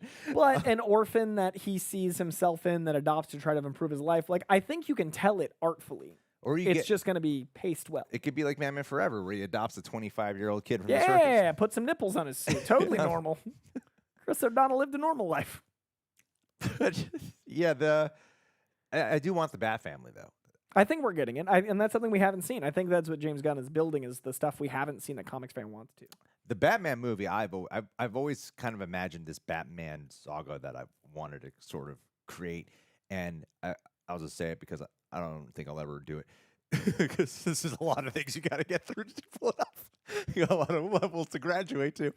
But I always thought it'd be cool to do the Bat family, get to your old man Batman, and then instead of just having to be Batman in Arkham Asylum, adapt the Arkham Asylum story, you do bring the Bat family into there as well. Sure. It would just be the most clusterfuck of a Batman film you've ever seen. It's the Bat family, all the villains. I don't think this 7-hour movie with 80 cast members. Your Avengers Endgame Batman. Super dark. Batvengers Endgame Family Edition. I don't think it would actually work. Greg just wrote Fast 10. Now that it has come out of my mouth, I realize that is probably a terrible idea and would be very overstuffed and would undercut the psychology. But there's also an argument to be made that it could enhance the psychology of Batman. Because like when he's encountering, all his villains, they are supposed to be like reflections of himself. So I see it, But also seeing the tragedies and the circumstances and all the shit that's been brought in with having, Barbara Gordon here, who's probably Oracle at that point. Yeah.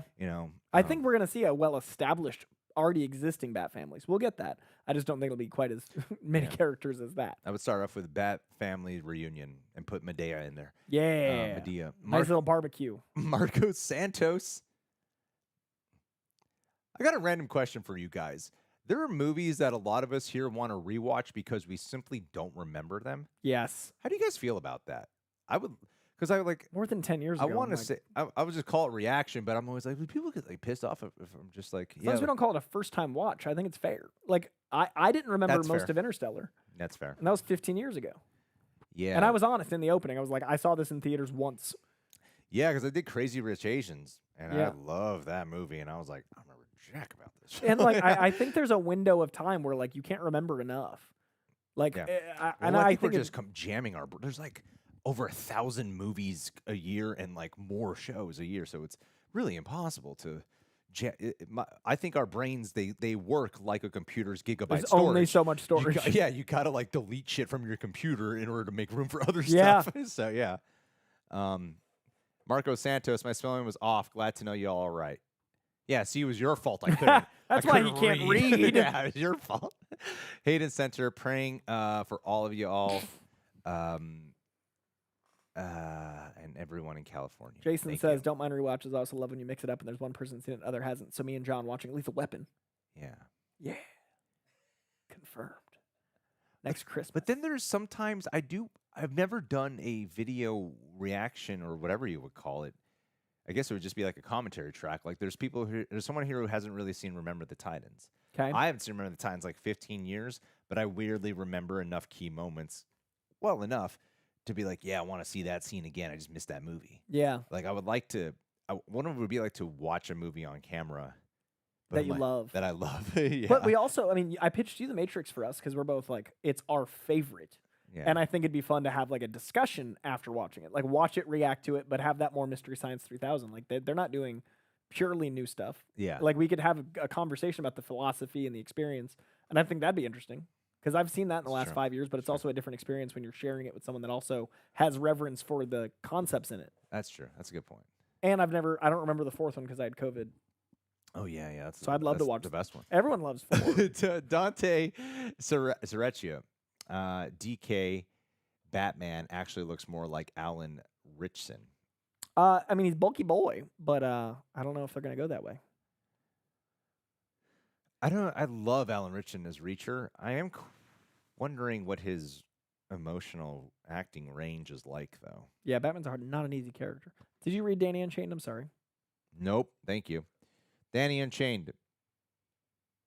I'll be imagining my dad sitting next to me when Superman comes out. Sadly, he will not live long enough to see it with me. Cancer sucks. Oh, that is tragic. I am so sorry. Man. That's awful. You never know. Sometimes people, when it comes to cancer, sometimes people live long. Because from your message, it sounded like he has it now, but is still alive. Right? Yeah. Damn, that sucks. Sorry, Danny. We see you in here all the time. That makes me sad. I'm sorry, buddy. I didn't know you were going through that. I'm really sorry. Hold out hope, though. You never know. He might be around long enough. To totally pivot off that, and I'm apologizing if this seems abrupt, but someone said bad medicine does it all the time. It leads to great conversations. Rewatches. Oh, cool. Just so you know. You asked, and then you didn't seem to read, so I was just giving you the context of your question. Thank you. Wrong side, left side. That's the main scene I remember.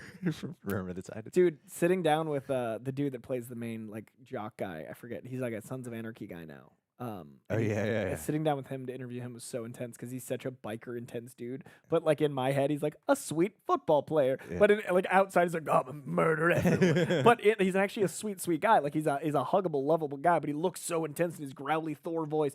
And the whole time I just kept seeing like that's and like picturing the dance and little Ryan Gosling. I just remember loving that movie. And It's such a good movie. And I'm like, oh, I want to watch it again. Yeah, do it. Support for the CCRF Stay Safe from RQMD SMD. Thank you. Thank you so much for contributing. Spidey Sensei 72. Koi, glad you and Spidey Cat and your fiance are okay. Where can I buy that hoodie you're wearing? Oh, this is from Universal Studios Florida. There's a rule where one side of the Mississippi can't have Marvel characters, but the east side of the Mississippi, Universal has Marvel rights, and it's the comic stuff, not the MCU stuff. So I had never been till I went to MegaCon last year in February, and they have comic, like Andy Kubert art, like 30 feet tall, and this hoodie is, I love this thing. But it's all comic-centric theme park. Did you see Wicked? Yeah. I was shocked I liked it. I liked it a lot. Share a thumbnail. Oh, that's great. You had an experience. Oh, wow. The longer you look at that, the more intense it gets. I did not have this experience. You guys had an experience. I was so touched. Wow. There's two scenes in that movie that really touched me. One That's- in particular. I hope that gets unblocked, man. Get that out there. That is a thumbnail. Yeah, it's been a pain in the ass. It's almost like it's all song copyright. It's the hard part. It's already tough enough. What do you cut around? Yeah, it's so hard. Thank you, Spidey Sensei. I'm very relieved as well. We got out in an hour and 6 minutes from the alarm to out the door. I was very proud of that because I've never been in a situation. I thought it would take me hours, but I literally was like, got to get the people out of my house, and then my stuff was less important. So an hour and 6 minutes was completely out the door. You do realize that because we got the false evacuation alert. Yeah.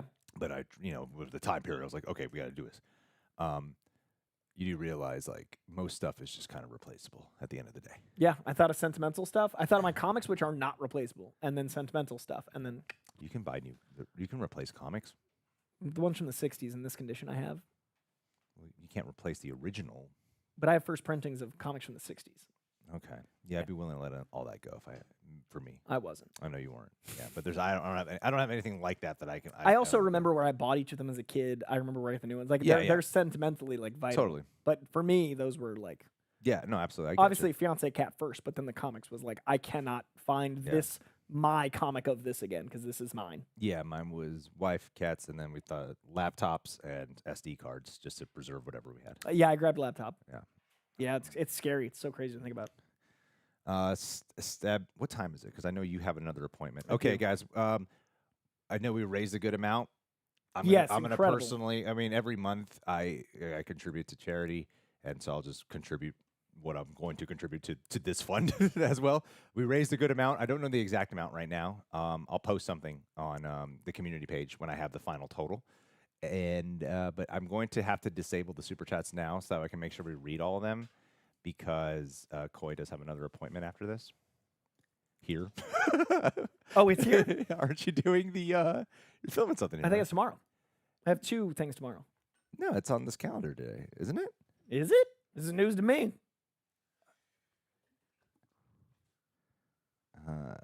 Oh, is that today? That's what it says. All right, well, I'm about to run out and come back.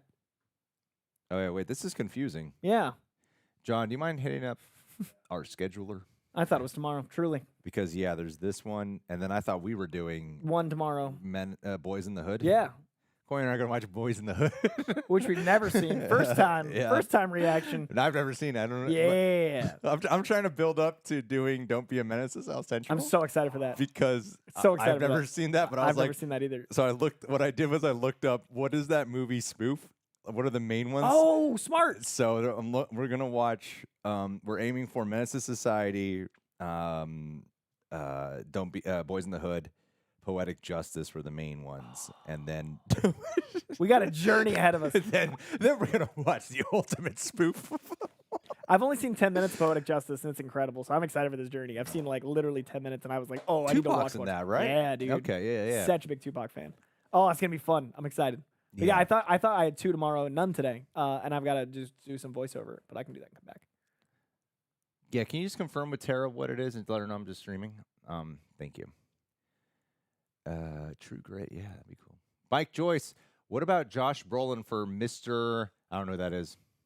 Mixoplitlic? Oh yeah, it was that. I didn't even see it. Wow, you just said that like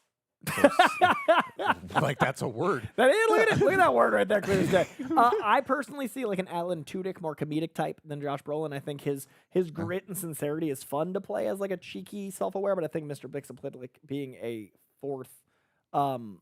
fifth dimensional imp is way more cartoony and big. So I'd want an Alan Tudyk or someone like voice acting. Who's Mr. What is that? He's a fifth dimensional imp that is the inverse of Do you know who that is? I've discovered it through animated stuff. Oh, for the DC animated movies? I don't remember. He's great. I don't remember a lot of the So Batmite. lower. I know Batmite. So Batmite. So he's the similar thing to Batmite. He's the Superman antagonist that is similar to Batmite. So Batmite is like a super fan of Batman. Mr. Mixoplitlic is a mischievous magic entity that thwarts Superman. Oh, fun. Yeah. Okay. Oh wait, John, do you mind? Since I have a laptop here, can you disable the super chats from coming in? We're gonna read all of them though. We will. Thank you guys again. Like I said, we're gonna see how many. And we'll of course go through the rest of the chat because at the end of the month I'll have to see like if this stream accumulated any money in AdSense and contribute that as well. Darren Fry, stay safe. Any news on Supergirl? Oh my God, Lobo. Dude, Lobo. I can't When believe you we asked me if we should live stream, I was like, Lobo I can't news. believe we talked I about was very excited. Momoa is born to play Lobo. Momoa is Lobo. Like, as Downey is Iron Man and Ryan is Deadpool, Lobo is who Momoa was born to play. In fact, Aquaman in the DCEU was very Lobo. He is a cigar-chomping, motorcycle-riding Jason Momoa.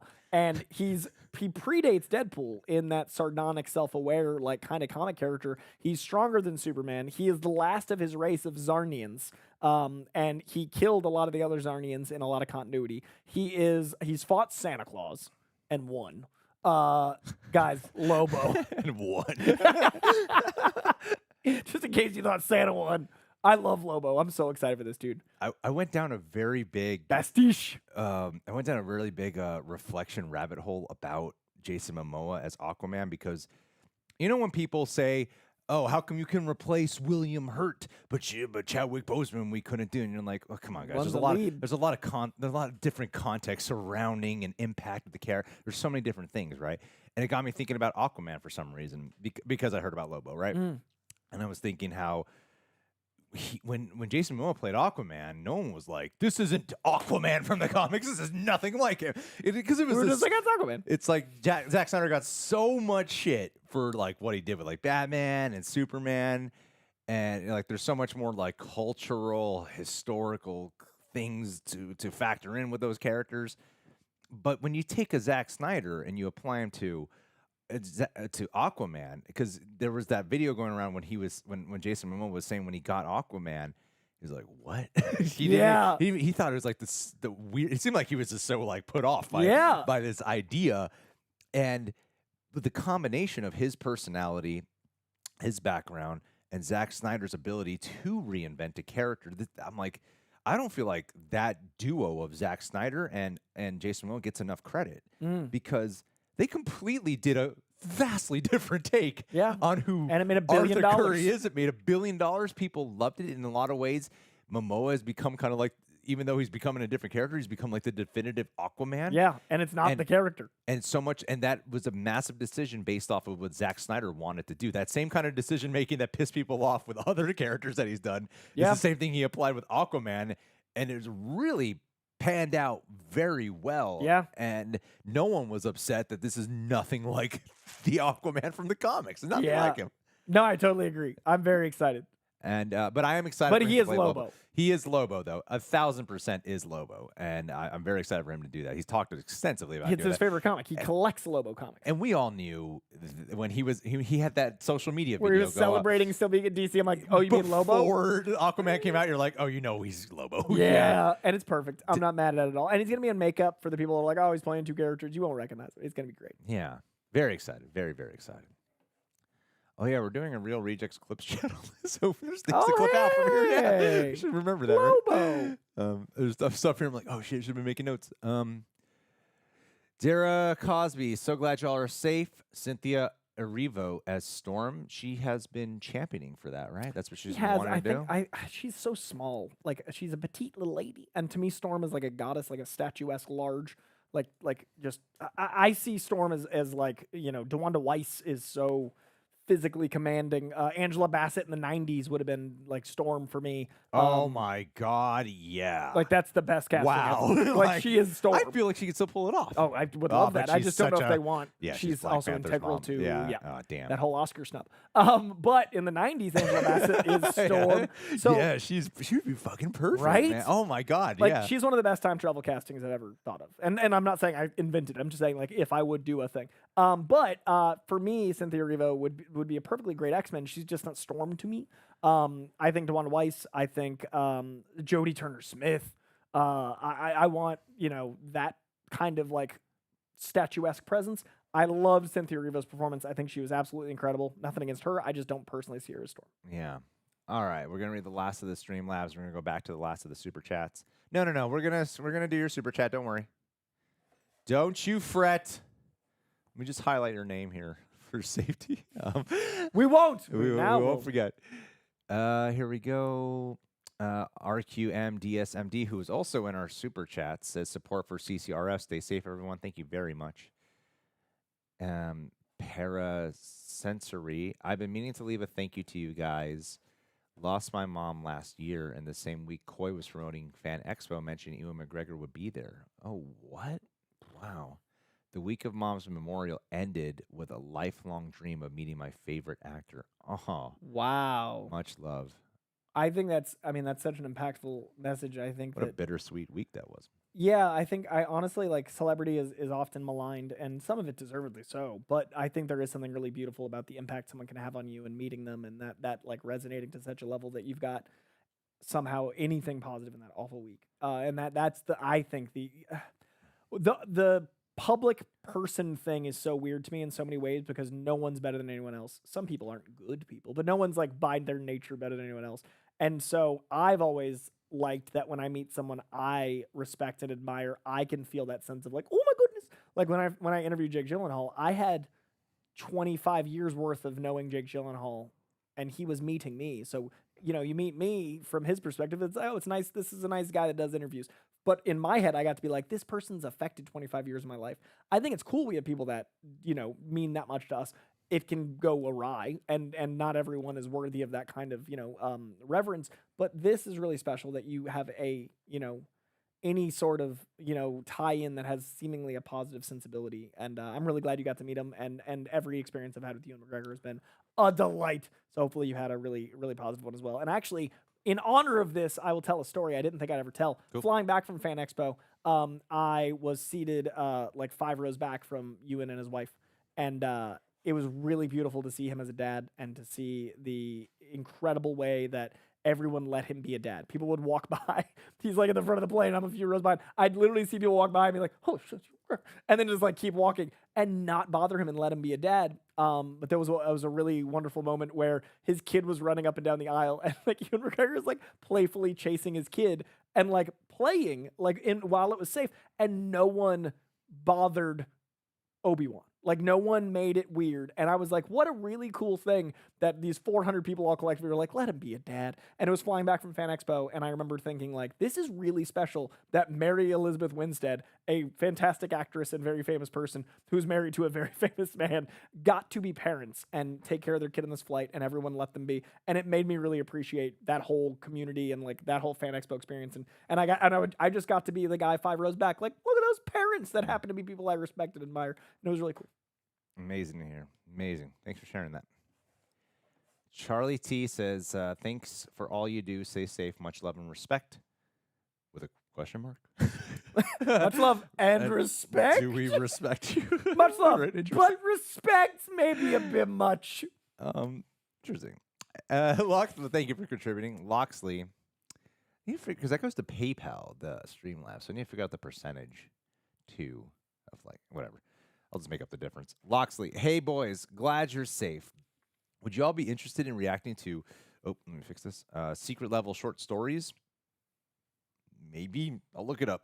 What would be one DC storyline actor you would want to see rebirthed? Arrowverse, Titans, Smallville. Coy can't wait for the Greatest Showman reaction. What? Am I reviewing I've seen The Greatest Showman. It's great. Anyway, I would say I was trying to remember the name of the song that makes me cry when I watch it. The one with the Hugh Jackman. The Greatest Show. There's a video behind the scenes video when they were auditioning someone, and This Is Me. Oh, yeah. that's a good. And Hugh That's a Jackman's just banger. there watching her perform. He just starts crying. Yeah. Smallville. I love Smallville. Smallville's my Superman growing up. I know a lot of people like Christopher Reeve, not disrespect that, but I grew up in Smallville. What was really cool at the Superman event we all went to, they all were like Smallville. And I was like, yes, my people. Like, it is, I think, this generation's big Superman story. And I'd love to see that come back because I have had the honor of doing reunion panels with Rosenbaum, Tom, and Kristen. Oh, cool. And they all want season 11 so bad that they actually wrote a comic book and are releasing like they have a plan. So if there was ever anyone that would bring it back, they're like lobbying. So Yeah. I would love to see them get to adapt in whatever medium they want. That because they love it, and they're also, by the way, Kristen Crook is one of my first big crushes, and I ended up like having lunch with her like in prep of the thing, and she kept being like, "Oh, that's such a good, oh, that's so smart," and I was like, "Oh God, I'm dying!" Like it was the hardest. Like Yeah. Kristen Crook, and she's so. I'm so glad that she is as wonderful as she is Lana. Like she is just this kind, smart, well-read, caring. And Rosenbaum is hilarious and loves Lex Luthor so much. And Tom Welling, literally at one point we were talking and Tom was like, Rosie, you should have this guy on your podcast. Like he knows his stuff. And I was like, Superman wants me to hang out. Like it was just moments of I was like 12 when that show came out. And to have these guys be so like welcoming and be their characters and like they're just so great. I think they've earned the respect of time passing in the same way the prequels have. Like, I don't think people didn't like Smallville, but I don't think it ever got, like, included in the conversation of formative Superman stuff. And I think it should be. And I'd love to see them get their flowers because they're so good. And also the show's great. So Smallville. Long answer. Smallville. I mean, Smallville's a very interesting idea. I never finished Smallville, but looking at the impact, I think is really unique to Superman because he doesn't become Superman. He's Clark. He's Clark. But that's my point. Yeah. Is this is all about the man behind the cape in a way that is true. Yeah. That is a very Actually impactful. behind the cape, not Yeah. the cape. And it's like when you're doing like the man behind the cape, but he has the cape, you're like, well, when is he gonna have the cape again? Yeah. Can we go back to the cape? Yeah, like, where's that cape? I appreciate the deconstruction, but Superman Returns, get some action, like that's How about that airplane? Yeah, yeah. So I think it's really cool what the impact has been and how the conversation around Smallville has just seemed to never let go. I remember what Secret Level is now. That is that's an Tim animated show. Miller Yeah. animated show on Amazon. Yeah, the bunch of short stories. I totally forgot about that. People are saying Juice. Have you seen Juice? Tupac movie. It's real No. good. I've seen it when I was a kid. I haven't seen it in like 25 years, but I remember loving it as a kid because I was a big Tupac. Tupac and a was big like an Tupac. actor, huh? Yeah, he's like a Juilliard trained. Never is he? Yeah, Never saw any of dude, his. Juice is so. Or I remember it being so good. I was a wee lad, but he's so good in that. Don't remember Juice, that was a good one. or didn't know. Yeah, real good. All right, cool. He plays Bishop. He's a badass. Tupac would have been a good bishop. Dude, Never expected. dude. Yeah. I still think Method Man could still today be a great bishop. Sam, you're asking in the chats, did it get turned off? It is turned off because we have to make sure we're out of here at a certain time. But we have raised you guys have helped us raise a lot of money, and I know a lot of you guys in the chat have also been going to the links directly. Thank you so much for doing that. This has been a positive experience for something that has been really dark in LA this week. So thank you. Just going back to where we left off. Oh, I saw that one about Scooby-Doo. Yeah. What do you think Greg should be writing during the James Gunn SEO of Superman? Yeah. Not Superman 2. Certainly Scooby-Doo. Scooby-Doo is my jam. We did that one. Here we go. Aha, see, I got back to you. You thought I wouldn't. Hi, sorry about the fires and praying for your LA. Also, it'd be cool if Batman was teaming up with Talon. As the movie goes, he learns about Court. Yeah, I could think he's going to learn about the Court of Owls through an interesting way. I feel like teaming up with talent to be tricky depending on who they cast. But I want all this. Yeah. You'll see. Court of Owls is Jumper or Chronicle? Oh, good suggestions. Hold on. I have a massive list that I spent hours working on when I got back of organizing. Now I might need to figure out a way to get that in there. Thank you guys for donating. Thank you. We will be contributing all this. Mike Joyce, what about Josh? Wait, I did skip your shit. I'm sorry. You're right. I totally did. Darren Fry. So sorry. Oh, that's so funny. Oh, my God. I way skipped your shit. I thought I was like, no, you're next. Don't worry. Man, my bad. Celeste Marie. Are you just having a conversation with John right now? I'm having a conversation with Tara. Oh. Scheduling. Apparently, I am here today with Andrew. but I'm also supposed to be at DC today. Oh, are you? Only for a few minutes, but I got to zigzag. I got to figure it out. Come by later. I'm supposed to do VO. Well, they're not going to be there till like. No. We can just tell Andrew to come by. Okay, yeah, so I'm trying to figure out. Just get Tara on the live chat. Behind the scenes. I'll talk to Tara live. Tara's now our new scheduler. Celeste Marie, been watching your videos since high school. Now I'm 24. Wow. We have really impacted you. One might call that imprinting. This channel's been making my day for years. Love y'all. Praying for California. Thank you. Thank you for watching so long, Celeste. Damn, what a long ass time. That is a long time, man. That's crazy. Yeah. Well, and such a formative time. Yeah, jeez. I'd much rather talk to you when you're 24 than when you're 13. They learned a lot of swears from us. Yeah. Not me. I wasn't here then, but Run for the Run, right, Days? Oh, my God. I'm sorry. Sorry. Janine, my God, I owe you your sweater that you designed and we ordered. It's just been in the back studio. And I'm like, oh, yeah, I got to go to the post office and send this. I'm so sorry, Janine. She's saying, I'm a few hours away, but LA has become a second home over the years. I know. I've never seen you a few hours away. I've only seen you out here. So glad you're safe and thinking of you all, sending love. Thank you for looking out, Janine. Appreciate the contribution for this cause. Captain Fernandez, I think the villain is a surprise because they'd be considered too out there for the grounded Reeves Batman, like the ventriloquist and Scarface. I feel like those would weirdly fit for You're right. I actually get your point. Like doing something out there. I thought it was going to be Clayface and they were going to do the actor version. Yeah. I thought it was going to be like, oh, crazy. Especially because they used the last name in the Penguin. Yes. Yeah. I think the ventriloquist and Scarface would actually be pretty good. Yeah. I'm really curious what they do then. Because, yeah, I could easily see something that feels supernatural that they make. Surprise. Yeah. Jabby's okay. Just wanted you to know. Eric Hernandez. Hi, guys. Love what you're doing. Just wanted to say how much the Superman trailer reminded me of the Christopher Reeves movies. That was my grandfather's favorite and brings back so many great memories. Yo, the marketing on this Superman movie is so smart. Did you hear about the dog bowl? You know the Super Bowl and then they have the dog bowl? No. There's like a dog thing. There's like a puppy bowl. What? The day of the Super Bowl, there's like a dog show. And apparently they're gonna do like a crypto thing during the Puppy Bowl on the Super Bowl. What? That's the last thing I mean Christian. It was during Christian show. He's blowing like, my mind right yeah, now. he's like they're doing like a crypto thing to the Puppy Bowl. Like, I just tell you all about like there's like a Puppy Bowl during the Super Bowl. Yeah, a Puppy Bowl is a Super Bowl event, and they're gonna do some crypto stuff, I guess. Wow. Okay. I just it's weird. It's like how great the marketing is. I'm like, this is some strange marketing. Yeah. Well, it's because they're doing new stuff, but they're also knowing how to appeal to the old without saying like this is gonna be like the old. Right. It's an interesting middle ground they have found. The marketing they've been doing is really smart for this movie. So excited. It's gonna be huge. I totally think it's gonna outperform Fantastic Four. Personally do as well. HD. Hey, Greg and Coy. Just want to say I'm thankful y'all are doing okay, and many prayers for Callie. Thank you. I can't wait to hear this back on the live stream. How it sounds? Because it sounds good right now. Sounds great. It doesn't tend to sound as great when we listen to the live. Mr. E.T. still waiting for a Greg Coy Scooby-Doo reaction. You just wait. July 11th.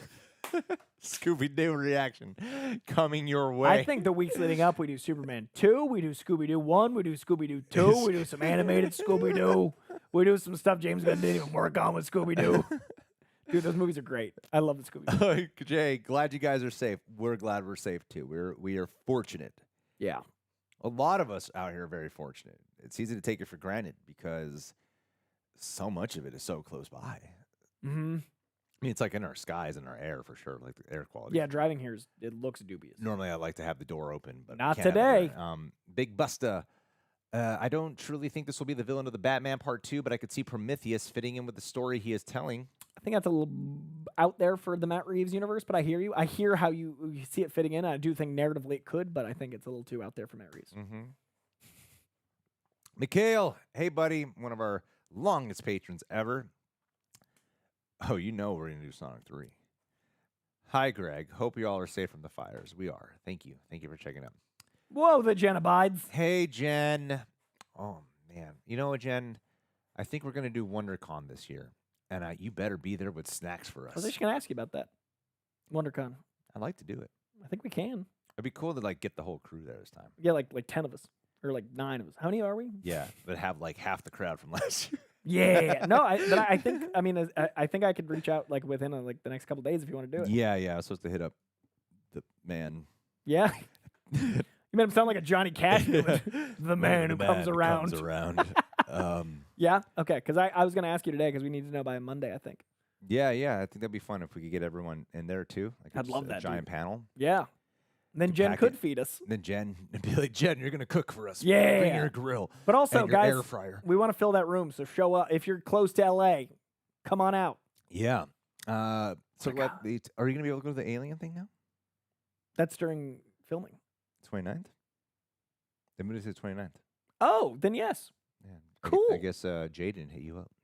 Ouch. Other the guy. Other guy? It's like we can say their names. So I know, but you're like Jay. Like, oh, so glad that you two and the rest of the crew are safe. Zoe Saldana would be a good storm. Just really nice to hear from you guys. It'd be nice for Zoe Saldana to get a big role that doesn't require her to be, covered up. Yeah. The past few days have been so nerve-wracking. We're still okay over here. I'm glad you're okay. Really, really glad you're out okay. in this madness too. Glad to hear you're good. Oh, she's already making the bento boxes. I hope you're in Disneyland right now. Like your photo. Actually, would you want to be out there breathing that air? No. No. I think it'd be awful. Don't do that. You'd be stuck outside for so long. Mm-mm. I'd hate it. Heap Charm, glad you're safe. Thank you. Ash, glad you guys are good. Hoping the Batman villain 2 will be Professor Pig. In Gotham, they had WonderCon's in Anaheim. In Gotham, the show, they had Professor Pig, and he was really creepy and scary. Villain. He was scary as shit. Yeah. I really he would definitely make Matt Reeves' universe. I really think Hugo Strange would be a good fit too, and no one really brings him up. Dave Bautista in the DCU Hugo Strange. I think Dave Bautista not a bad perfect, pick, dude. Time to Shine can easily be adapted into the universe. Only 2 issues in, but Dark Patterns would be amazing. Oh, Dark Patterns is so good. Never read that. It's only 2 issues in. It's brand new. It's a brand new comic. Oh, real good. Highly recommend. I can keep up. Power Crunch. I hope you guys, your family. WonderCon's March. WonderCon is March, yeah. Your friends and homes are all okay. We're fortunate that we're okay. Yeah. Thank you, Power Crunch. Thank you for checking up on us. David, about a month out, how are you feeling about Captain America Brave New World? Oof. I don't know. Me Those two sounds. It's just not. Good. Oh, great. Feel good about it. Yeah. I'm still rooting for it, like, to do well. After your regurgitation, after your stomach settles.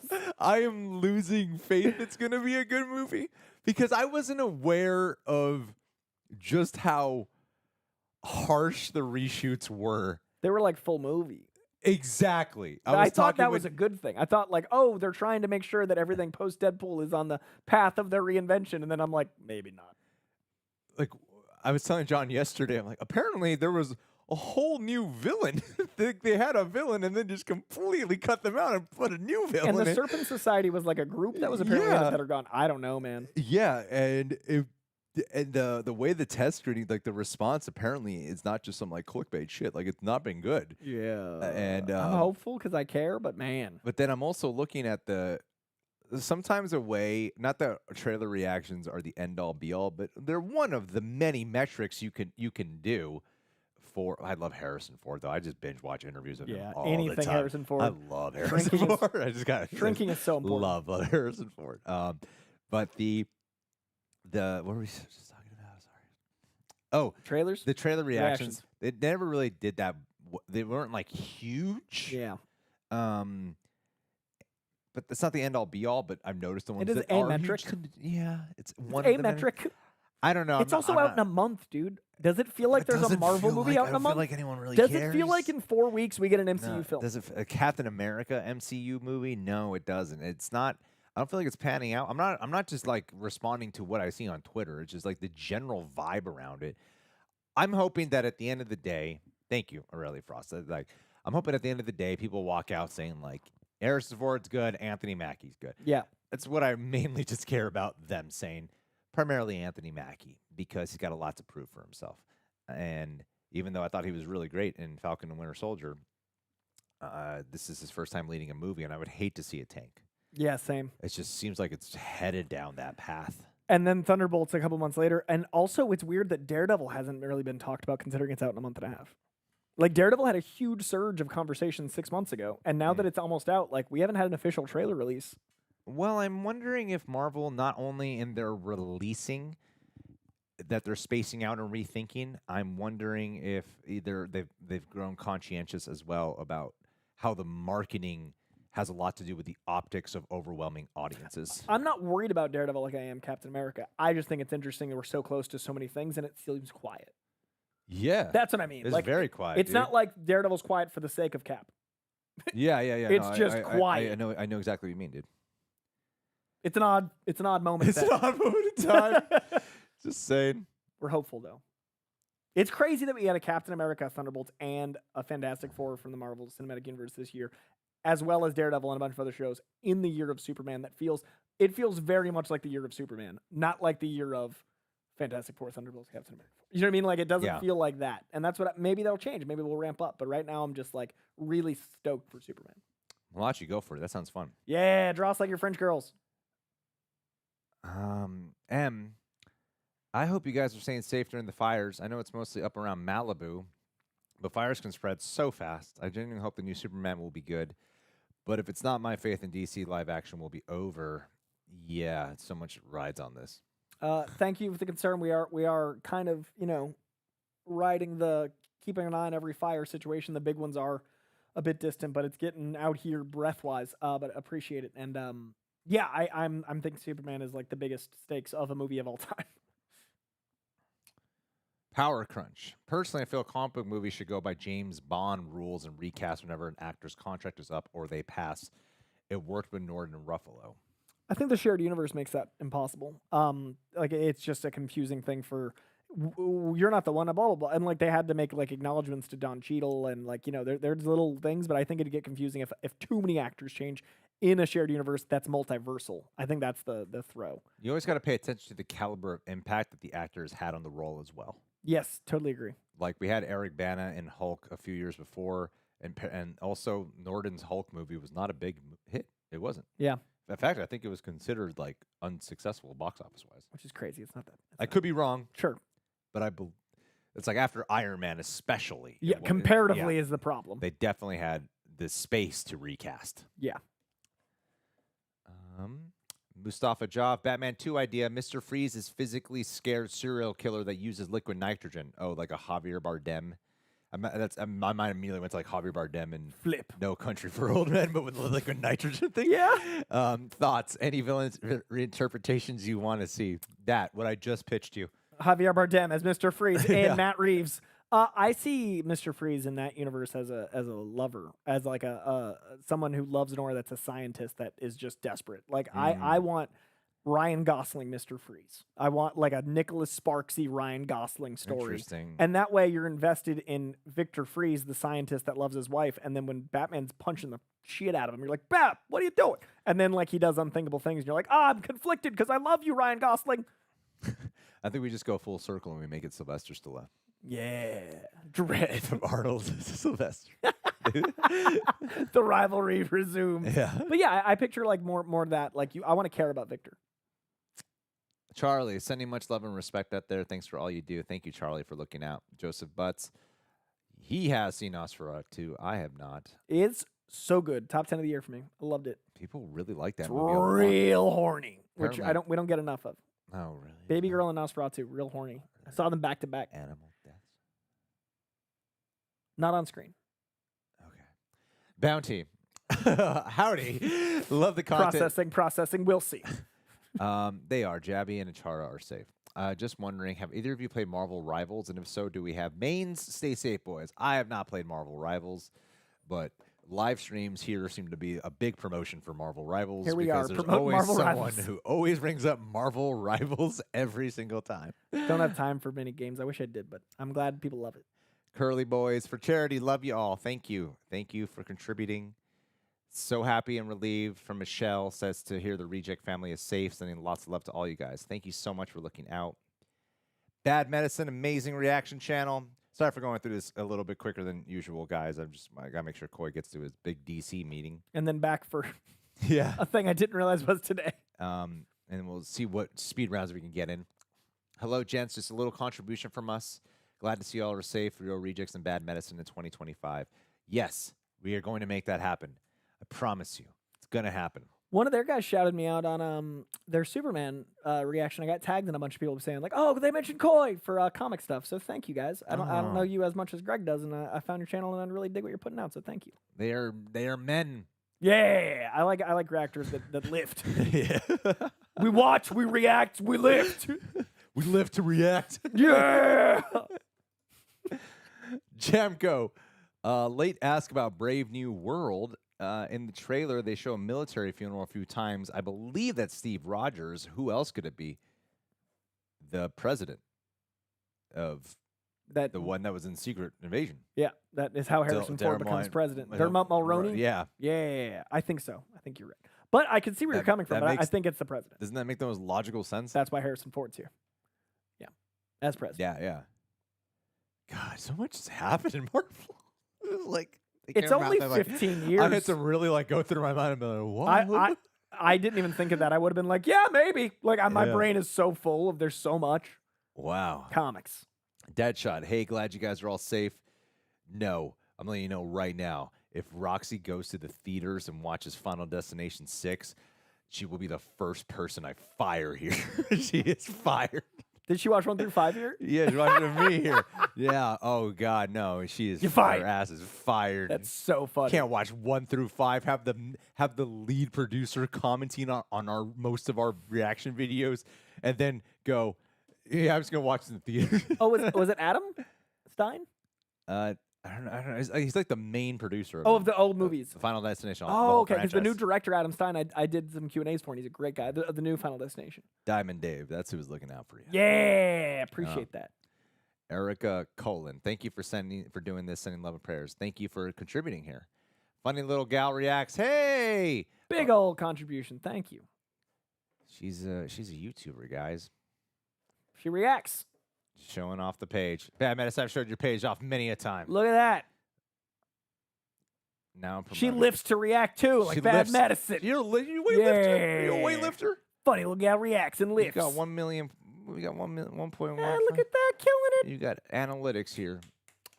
Stay safe. You got guys. analytics. Sorry didn't mean to do that. But you're exposing someone's damn, page. Harrison Ford's still here. Most of the time, I totally get it. Most of the time, reaction channels who pop in here, and leave. Yeah. And so it's kind of cool to see. Maybe you guys just happen to pop back in at the right time. I think Adam's out there sorting his Blu-rays, and he's like, I'll have him on in the background. That's all that matters. That's all that matters. Yeah. Oh my God. Thank you, Angela, for being here. We are all collab. We got to do that. We're all thinking of you and the people of Cali being affected by this catastrophe. I'm heartbroken for everyone. Yeah. At first, when people were messaging, we've had so many fires. Yeah. And I've gotten it so much of the time where people who are not from California. Right. You okay? You okay? I'm like, yeah, it's like no, I'm fine. Yeah. But now I'm like, thank you for asking. Yeah. I'm alive, and that wasn't always certain. Yeah. No, it's the outreach has been really incredible. The amount of people that have reached out that I didn't even think would know to, or people that I didn't think I'd left that much of an impact on have been very kind. Excited to see how much we raise here. This is exciting. Thoughts on Brolin posting a pic of Darkseid. Hey, it was the beginning of this stream. Cut it out, Brolin. Yeah, you're our new Batman. Accept reality. We cast you. Accept it. Oh, actually, yes. I just unboxed a couple Blu-rays. Actually, and got my bill for healthcare. You'll appreciate one of the things I did grab was like a few of my Blu-rays that are signed on my Yeah. way out. I was like, oh, I got like Chuck Palahniuk signed my Fight Club, so I grabbed it. And Anya got me a VHS of Deadpool and Wolverine that's custom, so I grabbed it. Hey, Red Comment saying I like Hector and Augustine. I like them too for Heroes Reforged. And I told Adam, yo, I want to do my podcast interview with you guys. Yeah. But Hector's doesn't like me. That's the thing. Augustine loves me though. Yeah. Like, leave me alone. I don't know this history. When's is mine dropping soon? I only yeah, it's for the right time because we got our podcast to do. So That's true. Is it going to be the soft launch? trying to be, I guess it's just something to like kind of get awareness I about. saw it. some other dude pop up, and I was like, I interviewed first. You did. Greg and I did an episode. You did. Sitting there on the vaults. I'm still trying to figure out. I'm going back to the basics on it because I'm trying to figure out like how do you title this shit? How do you? Coy loves a Knight's What do Tale. you thumbnail? Like how do you get this like engagement? Like Tune in. Did it with the first one with my brother, and of course media nights, and it's like okay, this is like easy to figure out to what to say. Yeah. But then when it's Change like your stars. The us, Coy I'm like, what do Jandro I do? interview. Yeah, I'm just gonna say like you said something horrible. Yeah. Canceled. Love to hear it. 2 hours. Just the biggest Greg and Coy talk Mel Gibson. clickbait. Put him in the thumbnail. Just put him behind us. Just take his thumbnail from the Joe Rogan interview. Just put him behind us. Produced by Roxy Stryer. Yeah, it'd be fucking wild. It'll go well. It'll be great. Clicks. Yeah. No. Sean's shaking his head off sides. Live stream, guys, this weekend. Our show's gonna be great. He's been popping up all over. That Joe Rogan's got some power, man. Yeah. Like he's been popping up everywhere now. Yeah. In one day, just like in the midst of fires, it's been a whole bunch of he lost his house too. That's a big part. Yeah. And it's Moonshadows like is his crazy. the It's like, dude, iconic this is locale of the end. popping up, and he's being really honest about his point of views on shit. Yep. He's got some. Got some points of view. He's got some POVs. We'll say that. Do y'all have any advice for people who want to get into reacting to movies and TV shows? Oh, someone Deadshot's thanks, last Angela. part. Deadshot's last part. Movie of the year. We didn't answer it. I have That was not that was seen. part of There's that. a couple I haven't seen still. I feel like I might end up saying Nosferatu. For me, it's either The Substance or Furiosa. Dune 2. Yeah, everyone's saying Dune 2. I loved it. Substance or Furiosa for sure. I hated the last 10 minutes of Substance enough that it dropped the movie from an Yeah. A- to a C+ to me. Just kept Alright. going. It was so campy. I love Sub. I'm so happy she won, but didn't make sense to me that she won at the same time. It was like a high, because of the category. I guess it could fall under It's dark such comedy. a comedy. It's dark Oh, I comedy. laughed yeah, it's, so it's much. definitely like satire. I thought it was one of the Yeah. funniest movies. It just the ending really Yeah, ruined for sure. the movie for me. Sure, But yeah, sure. Dune 2 Yeah. for me. That's like you say musical or comedy. You're like, oh, Cynthia Erivo or Ariana Grande, you know? I suppose. But Yeah. then they lost to a musical that no one likes anyway. Yeah. Is Mel Gibson like coked out? I hope so. He just kind of seems that way. He just likes the intensity of things. Like there was this one clip I saw on Twitter. Yeah. And I like the way he like answers and talks. I'm like, whoa, this guy really. I mean, does when seem- we were around him, I was like, this is a lot of energy for Yeah. me. I was so afraid of our like intense blue-eyed off, where we're just two very intense guys staring at each other. I like. There's Brolin- our thumbnail, Greg. I like Brolin as. We should do that for this. I like Brolin as Deathstroke more. Nah, Batman. Definitely. Batman. Older Batman, 1,000%. 1,000%. I like your idea, but I like Batman. Anthony, you didn't like Chris Hemsworth in Furiosa. He was like the best part. I'm so sorry to hear that. That must have been a really awful experience Yeah, for you to that's sit and a watch lot that of- movie. that's a lot That's of a lot time of not to liking. not be enjoying. Anthony Pirelli, if Brave and the Bold happens the way it was originally planned, who would be an interesting villain to see the Bat family take on? Comic accurate Bane. Arthur Fleck. Obviously. Man, I think a comic accurate Bane, like an intelligent force of nature, physically and mentally. I think Joker don't introduce in the first Batman Brave and the Bold.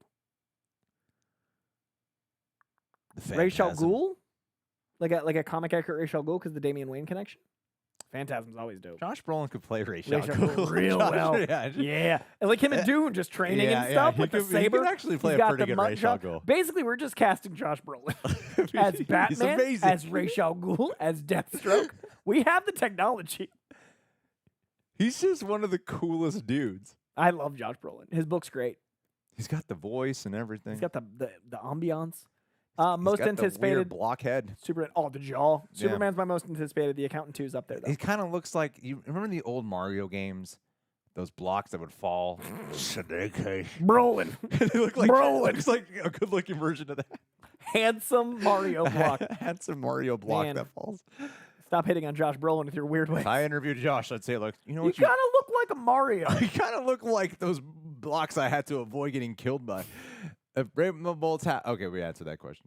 Geek Factor. Hey guys, cheers from your patron in Poland. Thank you so much. Wasn't able to join sooner.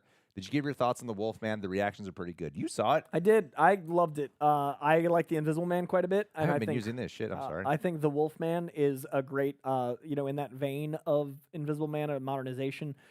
I'm very much tied to Wolfman being as human as possible for me to have empathy for the character. I've always loved that about the original Universal monsters, is that there's like the empathy for the monster. And I think this one does that some of the best of any werewolf movie I've seen by the choices and how they tell the story. And I didn't have a lot of connection to Christopher Abbott, and now I'm going to watch everything he does. He's so good in this. Julia Garner is always incredible, but Lee Whannell as a director has my attention. Like he's really something special. Oh, we got the first cut back of the interview you did. Oh, yeah? Yeah. I'll put that up before our podcast. Oh, all right, good. Warpath. Glad to see you guys are safe here in Central California. Yes. Yep, just Keeping you on our Ron thoughts. Burgundy. Thank you. Is that what they're called? Thwomps? Hold on. I Thwomps. just got to make sure who we're talking about. Everyone follow. Subscribe to Funny Little Gal Reacts. Oh, my God. I'm not. What? I'm so sorry. Everyone do I'm this thing so I'm sorry. actively doing. It's embarrassing. It's just live. It's just forever. It's caught real time. Yeah, just active. These analytics you're showing and not the subscribed. Thwomps. Thwomps. Yeah, Josh Brolin. Oh, wow. You know, that's pretty good. It's pretty good. Did you guys watch Goonies, also starring Batman actor Josh Brolin? Disney fan? This is Josh. Let's see Josh Brolin should play in Super Mario 2. Dude, I'm all in for that team up. Yes. Yes, please. Geek Factor. And yes, you are my thoughts. Hope you're all right. Yes, we are. Thank you. For Fista Fiore. Keep safe. All best wishes from England. Thank you. Thank you. And also, I want to shout out Paul Heavy Spoilers. He literally just said, like, if you need financial help, if something happens to your house, let me know. And I really meant a lot. Kenny G420. But he told everyone else in California that he knows that he can't help them out. But now you blew up the spot live. Kenny Subscribe. G420. Glad y'all are okay and wishing you the best from Pennsylvania. that's Greg, I don't know states. reading so literally. I don't know Is there- states. Pa? From Pa? I don't know. Pennsylvania. LJ Spears, love that y'all are doing Boys in the Hood. We're excited. Damn straights. Just the diva, not much, but I hope this helps. Any little bit helps. Let's just confirm it's the final amount. Should be. And I'll check this. Streamlabs one last time. Stickers. Yeah, stickers from Ron Beak 3, Christian Unpronounceable, and Raccoon Shampoo. Thank you guys so much. I will find the tally of everything and put it on the socials. And yeah, that's everything. Thank you guys so hold on. Nope. Oh my God, we're almost there, Coy. Marvel recast the Cassie Lang character, and no one's bat an eye. Again, it's about impact of character, actor and character. You can't just ignore context. Also, guys. she was growing up, so they cast older. Like it felt like it was her aging. Recast T'Challa just like, and she wasn't much of a character before. She was just there to be a daughter. Yeah. Yeah. You know, recast T'Challa just like any fictional character. That's what I say. That's what I've been saying from the start. Rock on, guys. Fair to have that point. Yeah, no judgment. I just disagree personally. Dancing Dog 60. You guys got the wrong Josh. It's Hartnett. He should be Hartnett. He should be was Batman. You watch Trap, you'll know he's the real deal. I haven't seen Trap, but I think he could be a fine Batman. He was up for Batman and Superman before he like soft retired and came back. Really? I'm down for yeah. When like the Hollywood homicide era, he was in the running for Batman and Superman. Cool. I'm into that. I like Josh Hartnett. He's got presence, and especially I'd say Oppenheimer. Josh Hartnett has presence, like that energy. I know. I love the resurgence he's had. Yeah, same. I feel like he started really making a comeback when he was on Penny Dreadful. Wow, this screen does not look good right now. That is art you've made. Yeah, Look at the replay value on this not, screen. I mean, we're at the very end. Screw. Who's still here? Bad looking technology. I don't know what's going on right now. This is not a good look. Oh my gosh.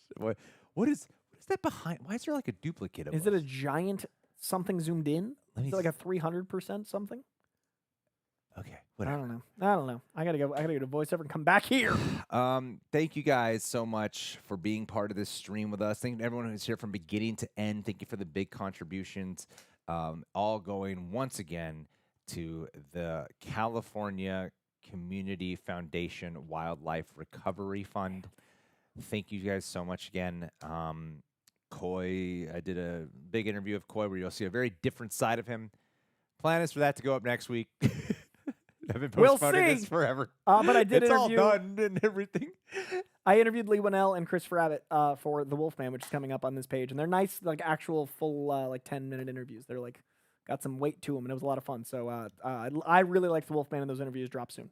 Yeah, and then Coy and I are going to be doing a movie news podcast, weekly-ish, which will be edited and not messy like this. Well, can't promise that. A good movie news show.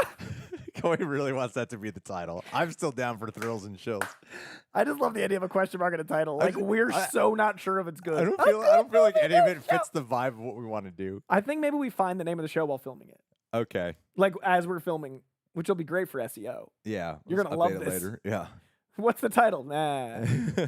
As yet untitled movie news show. Thank you guys again, and we will see you all soon. Keep a lookout and be well. Thanks, guys.